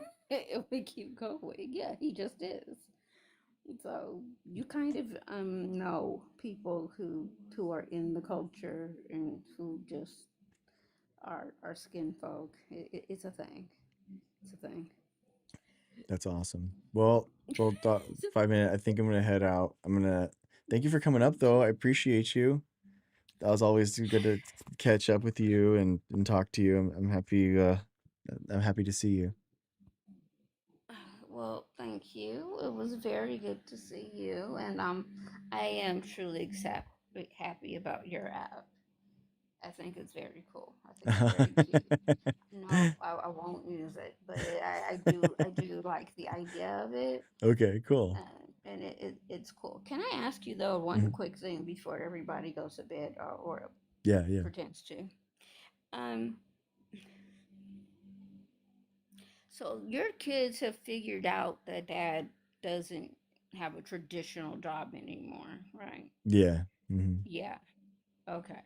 So I help with a little boy who's autistic. His name is Logan. Hmm.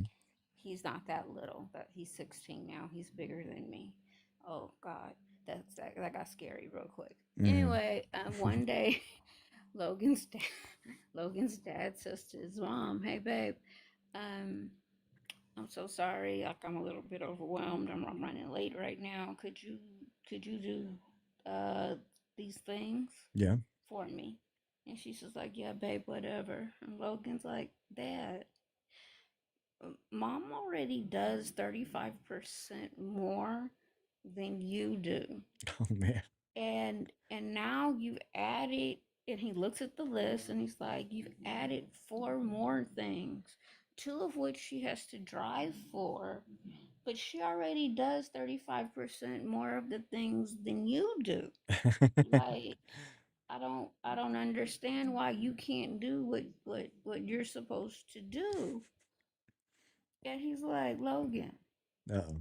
but mom said it's okay." He's like, "Yeah, but I don't understand."